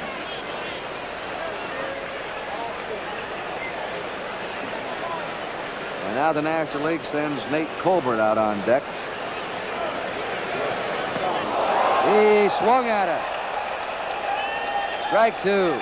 Colbert will bat for Marichal if he gets a chance. Stargell was really going to get out in front of that one, really try and pull it, and Cuellar threw him the extra slow one. They had the shift on, you'll note, against Stargell. 2-strike pitch to him. Cuellar fed him a changeup. 1-2. Cuellar's teammates call him Crazy Horse. Native of Cuba, he looks like an Indian chief. That's where they get the name. A 1-2 delivery. Now he buzzes the fast one into it. He hasn't thrown the same pitch at the same speed since he's been in here. 2 balls, 2 strikes. After you've seen a collection of all the slow stuff, that fastball can look even faster than one thrown by, say, a Vita Blue. Got him on the slow ball. Crafty pitching by Mike Cuellar in the 6th inning. And at the end of 5.5 innings, it's the American League 4 and the National League 3. Let's quickly go down to Lindsay. Charlie Gehringer played in the first All-Star game, 1933. Doesn't seem that long ago, does it, Charlie? No, not really. What do you remember most about that All-Star game? Well, the powerful lineup we had mostly because we had the terrific hitters. In fact, they were so good that the National League All-Stars came out to watch us take batting practice. That was the days of Ruth and Garrett and people like that. And Fox and Averill and dozens of others. And Greenberg and Gehringer. Charlie, it's so good to see you again. Thank you very much. Thank you. Nice to see you. Charlie Gehringer. Now let's go back upstairs. And just as Gehringer was a longtime favorite here in Detroit, the man moving into the batter's box has been in recent years Al Kaline, who's never played a day of minor league baseball. Came right out of the high school playing fields of Baltimore to join the Tigers and has been here ever since. He's facing Ferguson Jenkins, and Kaline on the first pitch has a base hit to center. And of course the hometown Tiger fans love it. Don Kessinger has gone to shortstop. Harmon Killebrew now will be hitting in Norm Cash's spot. And then Brooks Robinson on deck.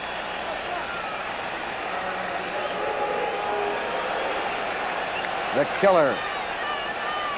Jenkins has won 13 and lost 8 for the Cubs. A ball to Killebrew. He's the only National Leaguer who's won 20 games in each of the last 4 years. 20, 20, 21, and 22. Foul ball. He'll probably win at least 20 again this year.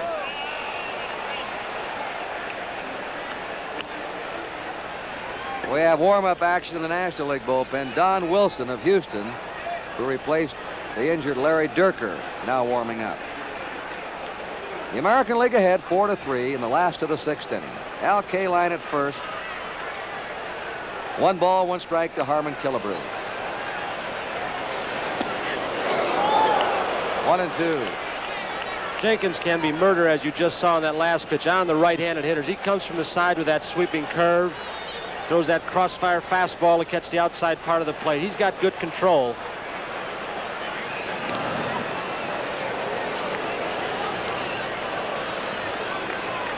Kessinger at short, playing well over in the hole for Killebrew, expecting him to pull the ball. So is the outfield. 2-2. Killebrew's average 257 with the Twins. 11 homers, way below his usual pace this time of year. But 60 runs batted in. He's leading the American League in RBI. 2 more homers, and he'll have 500 lifetime homers. 3-2. You can't wander far off that back against Johnny Bench, who makes those quick snap throws. Killebrew looking down at Billy Hunter, the third base coach, looking to see if he's going to have K-line moving. There it goes. There's a long belt to deep left. That one's up. It is gone. A home run for Killebrew.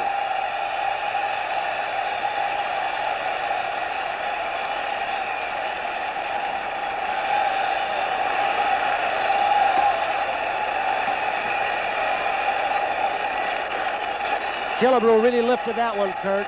A low sinker ball on the 3-2 pitch. Let's see him go down after this pitch. See Bench going down and inside. Ball down around the knees, inside corner. Killebrew didn't hit it as hard as a lot I've seen him hit. Amos Otis congratulating him, as was K-Line right behind him. So it's now 6-3 in favor of the American League. They've had 3 homers. The National League's had 2. Ball 1. They've had 9 runs in the game. They've all resulted from homers tonight. That's the first homer hit to left field. That was against the wind. 2-0 to Brooks Robinson. Killebrew's 3rd All-Star game home run. Brooks is grounded out and flied out. He's 0 for 2.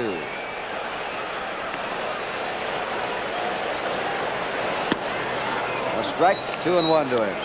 Kurt, we're getting a chance to see why the hitters love to come here. I know your old pal Ted Williams loved this ballpark. Mickey Mantle did. Roger Maris. Good park to hit in. 2-1 pitch. Line shot to center. It's a base hit in front of Willie Davis. 3 hits in a row for the American League. And Bill Freehand's a batter. That's 7 hits now for the American League. And 3 hits for the National League. And 2 of their 3 hits have been home runs. Sparky Anderson just sent Ron Sano down to the National League bullpen to see if Don Wilson is ready. It's an expensive messenger boy, wasn't it? Okay. There's Wilson.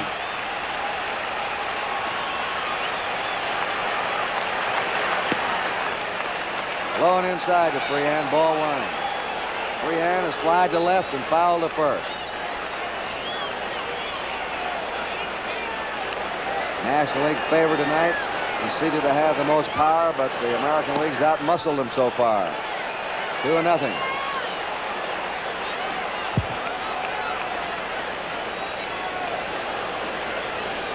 Brooks Robinson at first base.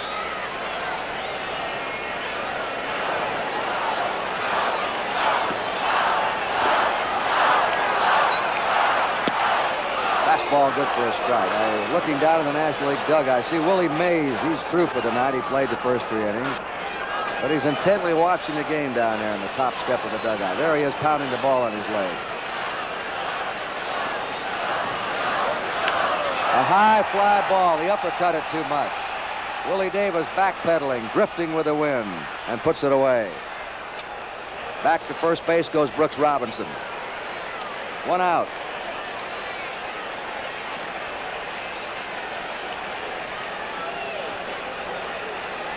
Now it's Aparicio up.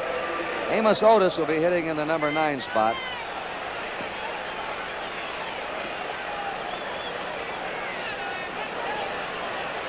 Little Louie is singled and bounced to the pitcher. 1 out, Brooks Robinson on first. Strike to him. 6-3, the American League ahead in the last of the 6th inning. Kurt, looking at Willie Mays down there, someday we may see him standing in that same position, managing an all-star team. Could be. The low curve, 0-2. Ferguson Jenkins, Canadian-born.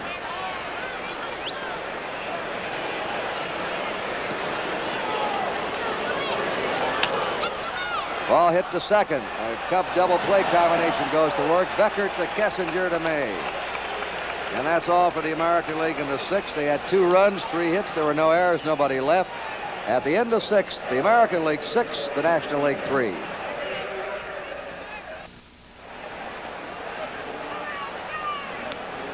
going to the 7th inning. This is Kurt Gowdy, Tony Kubek, and Lindsey Nelson from Tiger Stadium in Detroit for NBC Sports. Don Kessinger will be hitting now in the number 5 spot. He's a switch hitter of the Chicago Cubs. He'll be followed by Johnny Bench and then Glenn Beckert. Kessinger with a seasonal .288 average. Mike Cuellar working on his 2nd inning. Vida Blue of Oakland pitched the first 3 innings, gave up 2 hits, but both were home runs. He struck out 3 in the 3 innings, foul back. Jim Palmer pitched 2 innings, 1 hit, no runs. Cuellar faced 3 men in the 6th, and here he is working in the 7th. Remember, the American League has lost 8 in a row to the National League. And last year they had a 3-run lead going to the last of the 9th inning and blew it. Foul back. Strike 2. The All-Star game started in 1933 in Chicago. In the early years, the powerful American League dominated it. And now in recent years, the National League has been the dominant team.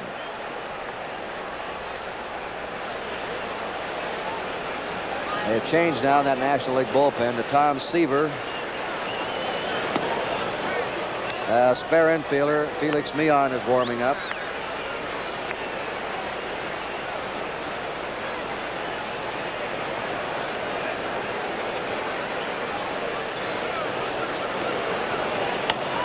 Fly ball, right field, Al Kaline there. This fellow's played his right field here better than anyone in Tiger history. He makes the play in the corner on the slice hit by a right-hander, holding the batter to a single. Normally a double against most right fielders. Johnny Bench crashed a home run in the upper deck in right center, and then hit a hot shot to third that was by Brooks Robinson. And with those card-shark hands of his, he snaked it and fired over to first to get him. He's trying to bunt now on Brooks down at third. He couldn't get the ball by him in a World Series, so he's going to get it in front of him. That's not too unusual for Bench. You expect him to hit for power, but he's beaten out some bunts this year and last year too. Saw Brooks, who plays a deep third base, tried to lay it down on him. He got that one by him. Just Bench's second hit. He's hit the ball hard every time up. That puts Bench at first, 1 out. And Glenn Beckert of the Cubs coming up. We pause briefly for station identification. This is the NBC Television Network.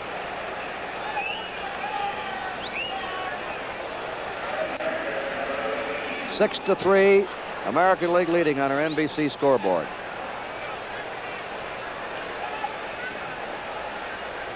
Nate Colbert has come out on deck for the National League. Glenn Beckert, the batter. Cuellar feathers one in for a strike. Tiger left-hander Mickey Lolich starting to warm up in the American League bullpen. Beckert, a good right field hitter, and Rojas is giving him a lot of room between first and second. He pops it up. Brooks Robinson gives way to Aparicio. The American League shortstop has it 2 down. And here's power-hitting Nate Colbert batting now. Hitting .277. There's Lolich, a 14-game winner for the Tigers. Colbert has 19 homers, 51 runs batted in. He had 38 homers last year. Sort of unrecognized around the country as one of the best power hitters in the game.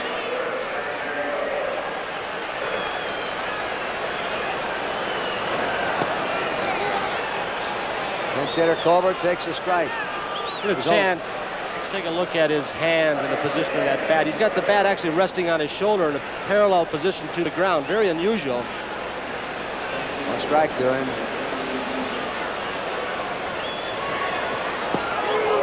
That slow curve in again. Strike 2.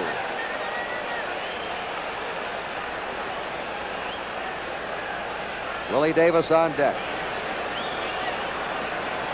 2 down for the National League. Johnny Bench at first.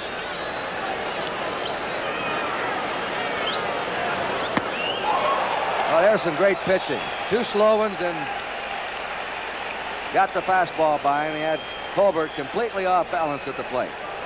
No runs, 1 hit, no errors, 1 left. And now the 7th inning stretch in Detroit with a score, the American League 6, the National League 3.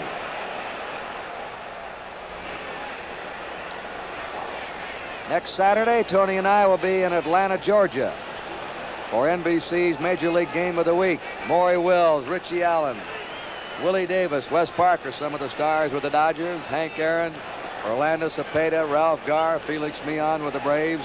The Dodgers and the Braves at 2 o'clock Eastern Daylight Time right here on NBC. And every Saturday throughout the season, we have 3 more Monday night games for you, too, followed by the playoffs in the American National League, and all capped off in October by the World Series on NBC.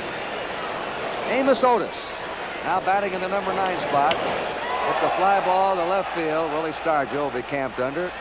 1 down. Don Wilson is the new pitcher for the National League. Larry Dierker had been announced by manager Sparky Anderson to represent the Astros. Dierker's shoulder tightened up, so Don Wilson replaced him.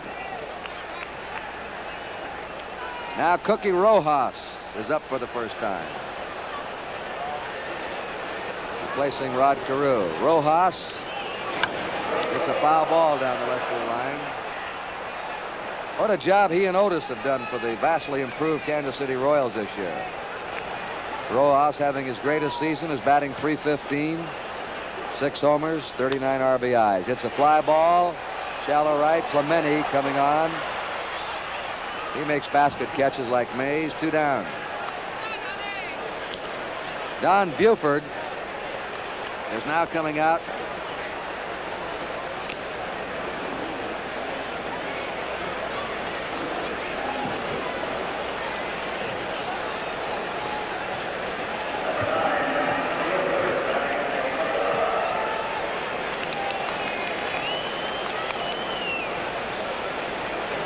Don Buford. Switch hitter. He has more power left than he does right. 2 down. Nobody on, last of the 7th. The American League leading 6-3. Ball 1 to Buford. Former football star at the University of Southern California.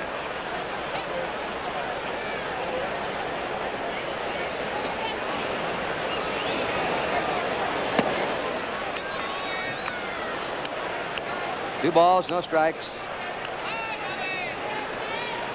Buford has 13 homers so far with the Orioles. Surprise you for a little fella. Look at that swing. 2-1 to him. Tremendous eye. He gets on base, gets the bases on balls. He's learned to play the left field, too. He's in the top 5 batters of the American League, hitting .314. 2-2.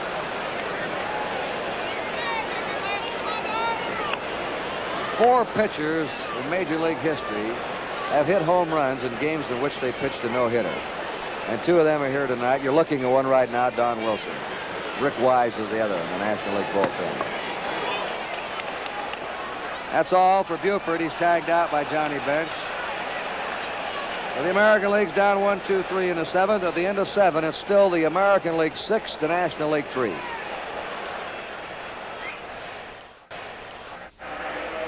We pause now for station identification.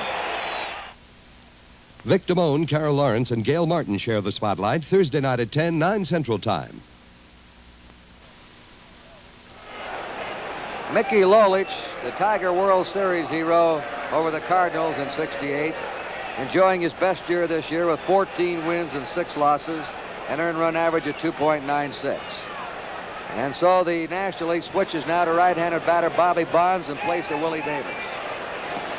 The talented young giant outfielder has 20 homers and hitting .312. It's a strike to him. He's knocked in 57 runs. Clemente on deck at the top of the order, and then Lee May. Bonds has great speed. He strikes out a lot, but he still hits for a good average. 1-1 to him. Lolich was another one that had Earl Weaver in his doghouse.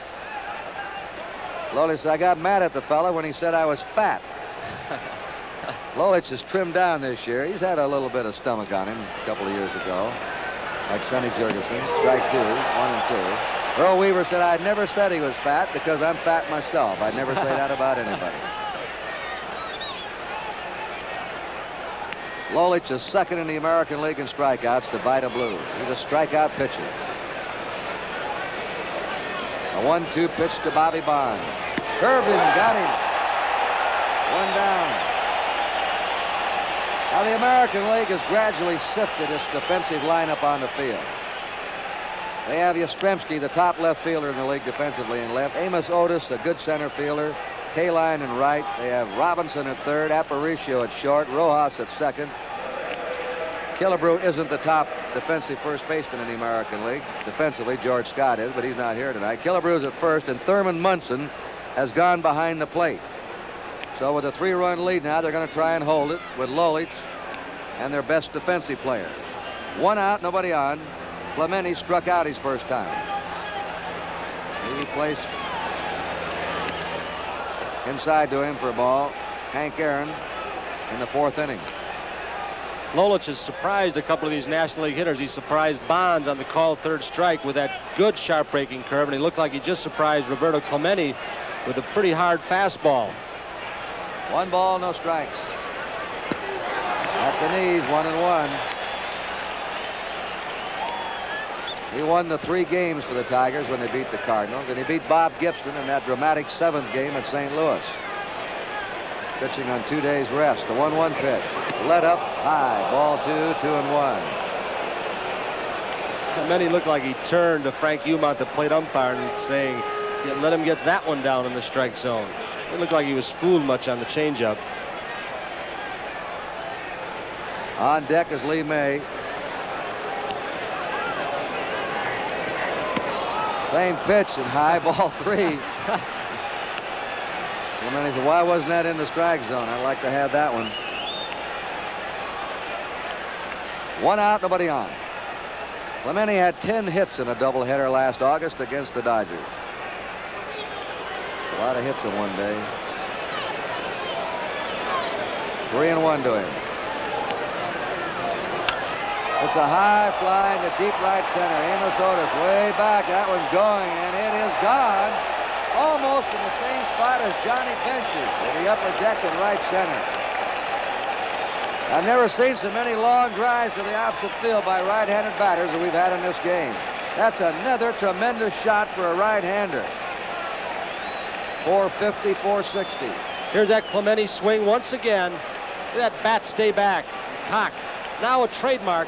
Hitting off the front foot. Look at that right foot, the rear foot, a foot off the ground, something that is not advisable as a hitter. But don't tell that to Clemente or Hank Aaron. He may, a ball to him. 6 home runs tonight, ladies and gentlemen. This All-Star game ties an All-Star game record. 3 by each team. Bench, Aaron, and Clemente for the National League. To the box. Lolich, the first, 2 down. Ron Santo now is coming out to bat for Joe Torre. Santo of the Cubs, another strong right-handed batter. And all 3 National League homers were hit to the opposite field in the upper deck, with Bench and Clemente hitting him in right center well up in the upper deck. Frank Robinson homered to right for the American League. To right. Jim Perry and Wilbur Wood warming up. Just saw them.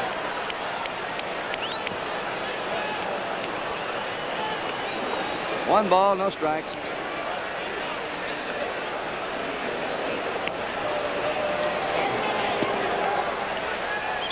One and one. If you joined us late, the longest home run tonight's been by Reggie Jackson.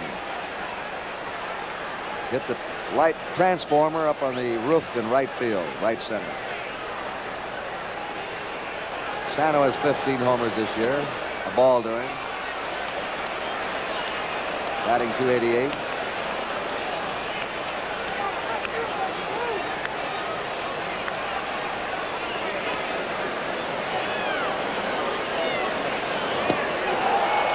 Two and two.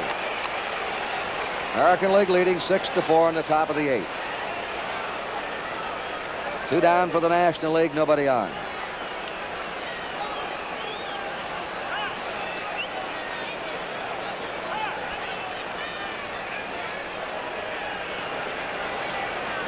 Willie Stargell up next. Sano does something.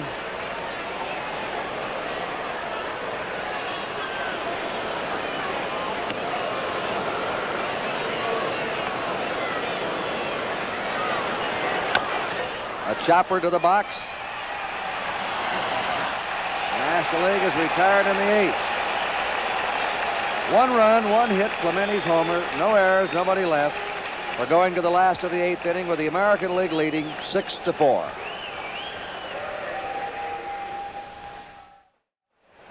Arnold Palmer and Jack Nicklaus will be defending their title against such team of golfers as Lee Trevino and Howie Johnson, Bruce Crampton and Orville Moody, Gene Littler and Ken Still, George Archer and Bobby Nichols, Gardner Dickinson and Sam Snead.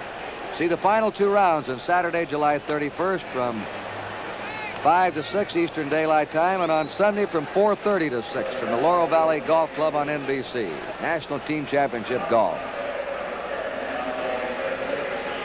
All right, we've got some more changes now. Pete Rose has gone to right field for the National League. That's Earl Weaver out checking the batting order. Bobby Bonds goes to center field. Felix Mion to second base.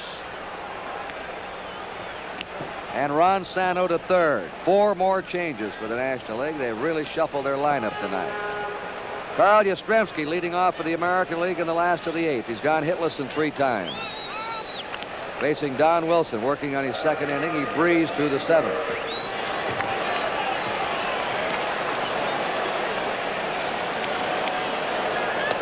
Ball 1. Andy Messersmith and Sonny Siebert, 2 right-handers, are getting ready for the American League and the 9th inning in case they're needed. 2-0 to Yastrzemski. There they are, Siebert and Messersmith.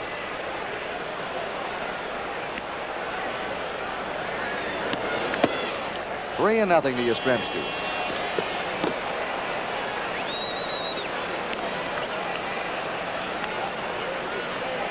Rick Wise of the Phillies loosening up in the National League bullpen. 3-1 to him. Wilson looks quick too, Kurt. Got a good fastball. Wise warming up for the National League. He's throwing as hard as anyone tonight. Foul back of us, 3-2 to Yastrzemski.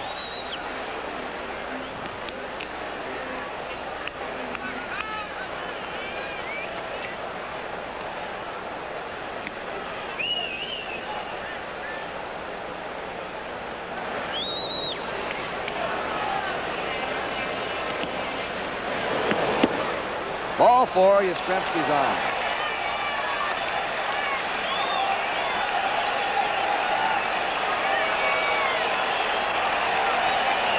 Al Kaline went up once, had a hit, and he gets a fine ovation from the hometown Tiger fans. Youngest player to ever win an American League batting title. 2 months younger than Ty Cobb was when he won his first one. The strike to him. Carl Yastrzemski down on first base is a base-stealing threat. Stealing more and more these past couple of years.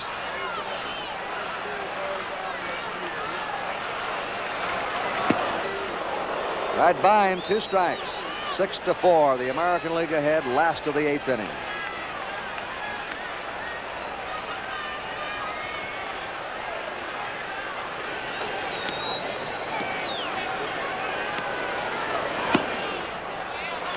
One and 2.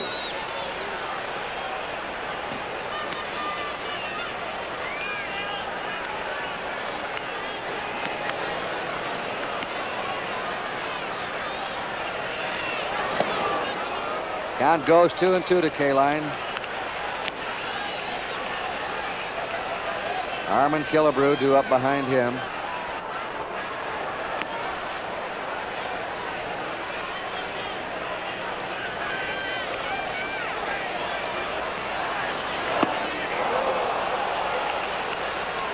Blazing fastball by Wilson. First strikeout for him. Killebrew had a 2-run homer to left in the 6th inning. And right now is the margin in this game.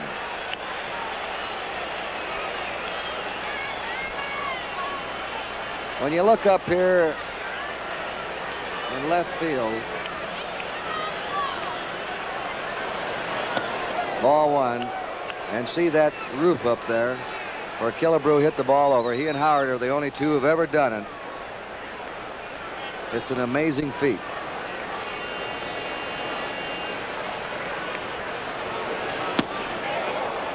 One and one. And also you remember the batters like Jimmy Fox and Hank Greenberg couldn't do it. A lot of big right-handers.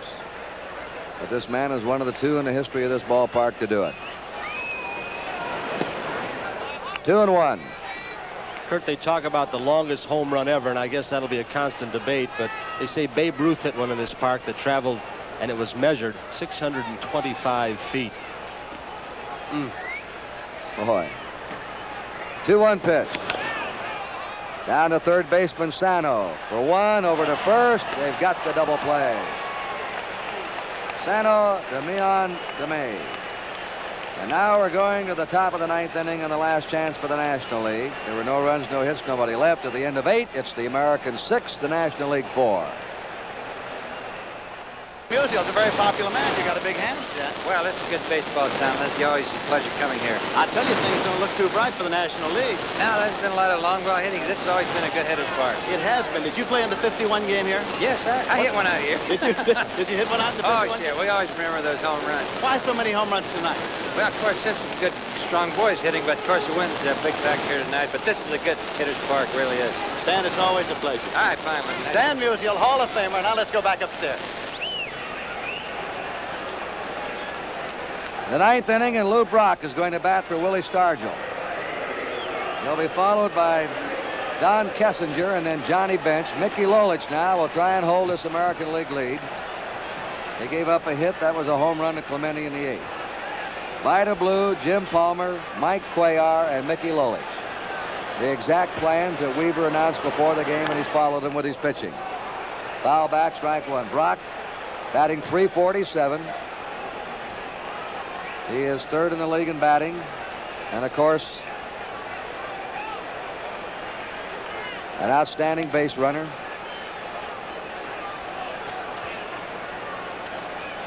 All the players, the managers, and the coaches in this game. Tries to bunt. Fast man. Good play by Lolich to get him. The ball hit squarely on home plate. That's why the big high bounce. And Lolich, in spite of what Earl Weaver says, that he's a little too heavy, made a pretty agile fielding play, getting the fleet Lou Brock. Here it is again, hitting the corner of the plate. Look at Lolich breaking quickly as we see Thurman Munson coming on. Good quick throw to Killebrew covering the bag to get Lou Brock. Kessinger flied out in his one time up. All the players each received a blue Lindy synthetic sapphire star ring for appearing here in this all-star game. White gold are beautiful. No balls, one strike. Kurt, I think we owe the commissioner some thanks, too, for including us. It's a beautiful ring. Thank you. That's right, presented by Commissioner Kuhn. One out, nobody on. A 2-run lead for the American League in the ninth inning. A fly ball into right field. K-Line calling for it, and they're 2 down now. The American League 1 out away from snapping an 8-game losing streak. Alan Roth, our old standby, has been our statistician again tonight and our stage manager. Returning to his native Detroit, Jim O'Gorman. Tom Dawson, director of TV and radio activities for the Major Leagues, and Joe Reichler, director of public relations. Charlie Feeney, president of the National League, and Joe Cronin, president of the American League. We thank them, along with Commissioner Bowie Kuhn, for their cooperation. Johnny Bench has hit the ball hard each time. A home run. A hit taken away from him by Brooks Robinson, and he singled to left. It's 1 strike to him. The National League is going to lose this one if this pop-up is caught. Brooks Robinson up on the mound. It's all over. The American League finally wins one. 8 games in a row they'd lost. They lost 12 of their last 13. But here in Tiger Town tonight, on home run bats and good pitching, Vida Blue gave up the 3 runs in the first 3 innings, but he's the winner because the American League came up with 4 runs in the last of the third So Vida Blue was a pitcher of record. He gets the win, and Doc Ellis is the loser. And the final score, the American League, 6 runs, 7 hits, and no errors. The National League, 4 runs, 5 hits, and no errors.